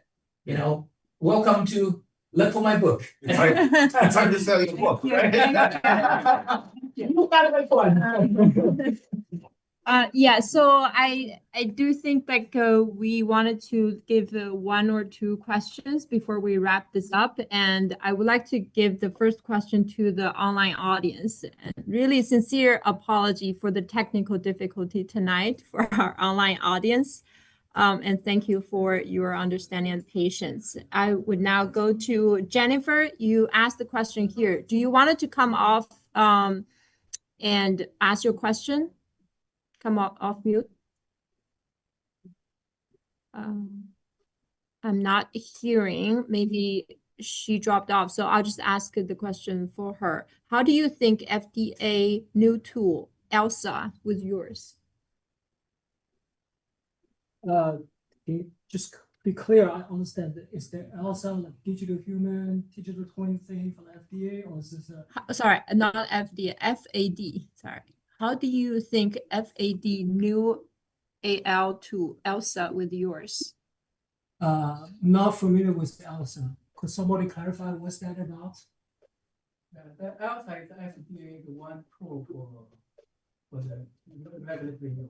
Oh yeah, I mean, still in testing stage. Yeah, is that like FDA is more like review, right? No, Review not for clinical review. findings. Is No, that? that's not for review. Review have different tool. I see. Yeah, this is just for, for your regular to use for helping, not for review. Okay. Yeah. Not like ChatGPT. Yeah. I don't know about that, but but honestly, like think about that, right? One thing again, I keep talking about how my scoring prediction on ADC can even help the regulator. This is one thing I'm actively working on. I'm going to actually file some application with FDA saying, hey, I have such a tool, help you screen ADC candidates. You don't need to go with that long, to do everything because my tool already can tell you, the safety profile, efficacy profile with very good, confidence level, right? So I don't know how FDA does it exactly. I'm not really answering the question, but I think FDA should do it using computer prediction, using computer kind of evaluation to speed up the whole process. But again, this field is huge. There are so many things you can do based on your particular use cases. Okay, thank you. Then one last question, Lian. Okay, last question. Oh, sorry. So, first of all, I'm not in your field, and this is the first time I hear your talk and first time I meet you. My question is very simple: is what that you can do that others cannot, and what is the strength of your company? In theory, everybody can do everything, right? Oh, no. I know. I know your question because I hear this. Okay. Yeah. In theory, everybody can do everything, and I think to my point, to my view is, I'm specialized in many different ways. Look at myself. I have the background in PhD research for chemistry before I switched to computer science to AI, which build a model for financial applications and for technology sectors. I have proven record of being successful building technology and being a leader in technology.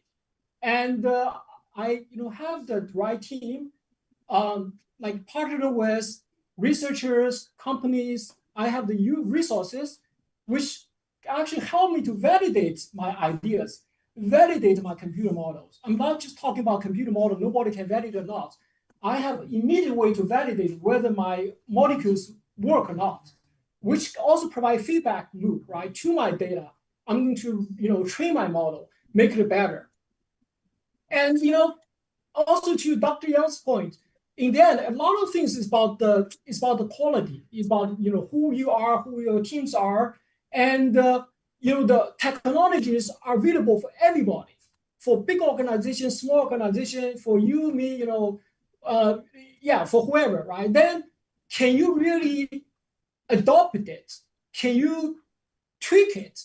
Can you make it work for the customers, right? Again, I don't believe the technology can solve the problem end to end. It may solve 90%, 95%, but you have to be the people, you have to be the team to talk to the customer and make it go from, 5% not working to 100% works, right? Again, I think you have to be fast. You have to be listening to the customer, and that's how we do it. I think a good service definitely is necessary. Yes, will make it a success. Okay, thank you. So I can help answer a little bit, right? I know Okay, Kevin. Kevin is an expert in data in AI for a long time, right? He's been the first one to apply AI in Capital One, and then was leading Red Venture, one of the global data company, as a VP there, leading their data renovation algorithm. And he was seeking to apply this AI and data where and finance it, right? But then he has a chemistry PhD track, did not get PhD, and so he knows chemistry molecule, and it's that combination. And I would say Kevin's ambitious, restless. He's keep constantly want to reinvent himself. He was in a, he's already executive position. Very few Chinese ever reach that level, right? He just quit start his company doing this. That's the quality. That's why Dr. Yang is willing to invest his personal money. You have to stop from like invest. Stop there. That's best. If you just invest his personal life, that's money. What's down the quality? Okay. Okay, all right, thank you. Sure. I don't know. It's thanks, Kevin. It's first time to hear. I don't know my question or maybe some checkpoint you want to make it. I'm observing the commercial model for AI industry these days. Okay, I found there's two interesting things, two extreme, totally extreme, interesting things. Okay, one is called per user. Okay, the other is per company. Okay, so for the company, usually we develop called customized solution, very customized. One of the successful examples is called Plantier. Maybe you buy the stocks. Okay, it's so customized. I read some of this material recently. It's hard to imagine. We were talking about the investing world and talking about you think, oh, it's your product. It's used by it's so universal, used by many people. Okay, so but his product, his customers is about thousands, not many, but he get recurring revenue from all his clients. His AI company, okay, they big data and AI company, and he's doing very, he basically really help the company, big companies, okay, to save money or make money. This is one extreme. I don't think it's so push so extreme. Okay, the other extreme is push the users. Okay, I was sharing last night. Okay. One of the examples is called Cursor. You may want to study his product and his business model. Okay, he's help people to writing code. Okay, but why he's so grown up so much is because those developers have passion and interest to use the product. Okay, so for you things like here, I'm thinking it's about maybe 2 points. Okay, you need to make some decision at early stage, which way you want to go. Okay, you want, for example, you can aggregate. I'm not in your area, so who develop drugs and these people who are so passionate and so interested and want to come to your platform and say, I want to develop some drugs. Even for me, I knew nothing about drugs. Okay, so if this way is per user perspective, that means you can grow from user perspective. But if not, if say that I have to deal with big companies, there's so many strong companies, okay, I have to make them, you do much better than their own employees, their own teams. Okay, that's also another aspect. Maybe I raise some checkpoint. Okay, and this checkpoint maybe is in your mind. Okay, so which direction do you want to go? Okay, that's very important. Okay, you cannot sit in the middle. Sitting in the middle is nothing. Usually it's like that. Yeah. Great. Okay, thank you. Thanks for bringing that. With that, I think we finished our agenda. The except for the lunch social. I think the lunch is ready. Yes. Okay. All right. Thank you so much. I know we run over an hour and terrible in terms of keeping it on the on time, but I do see that we have a lot of great talks and great discussions and questions. So I hope you enjoyed it, and now let's enjoy lunch. And at the same time, we'll also, keep talking and connecting. Thank you. Add one word. I think we really needed to appreciate the audience because this is a Saturday and everyone came from far away to here. And I heard, I even don't know. My friend sent the message to me. A couple people from the Johns Hopkins came here to join this. This is far away from the Baltimore to drive here. Who is these two people? Okay, if not, okay, then that's fine. I just want to appreciate the audience. I speak on behalf of audience. I'm an audience today. I really appreciate your organizer. This is the best event I have attended for past a while. Wow, thank you. Thank you. Thank you.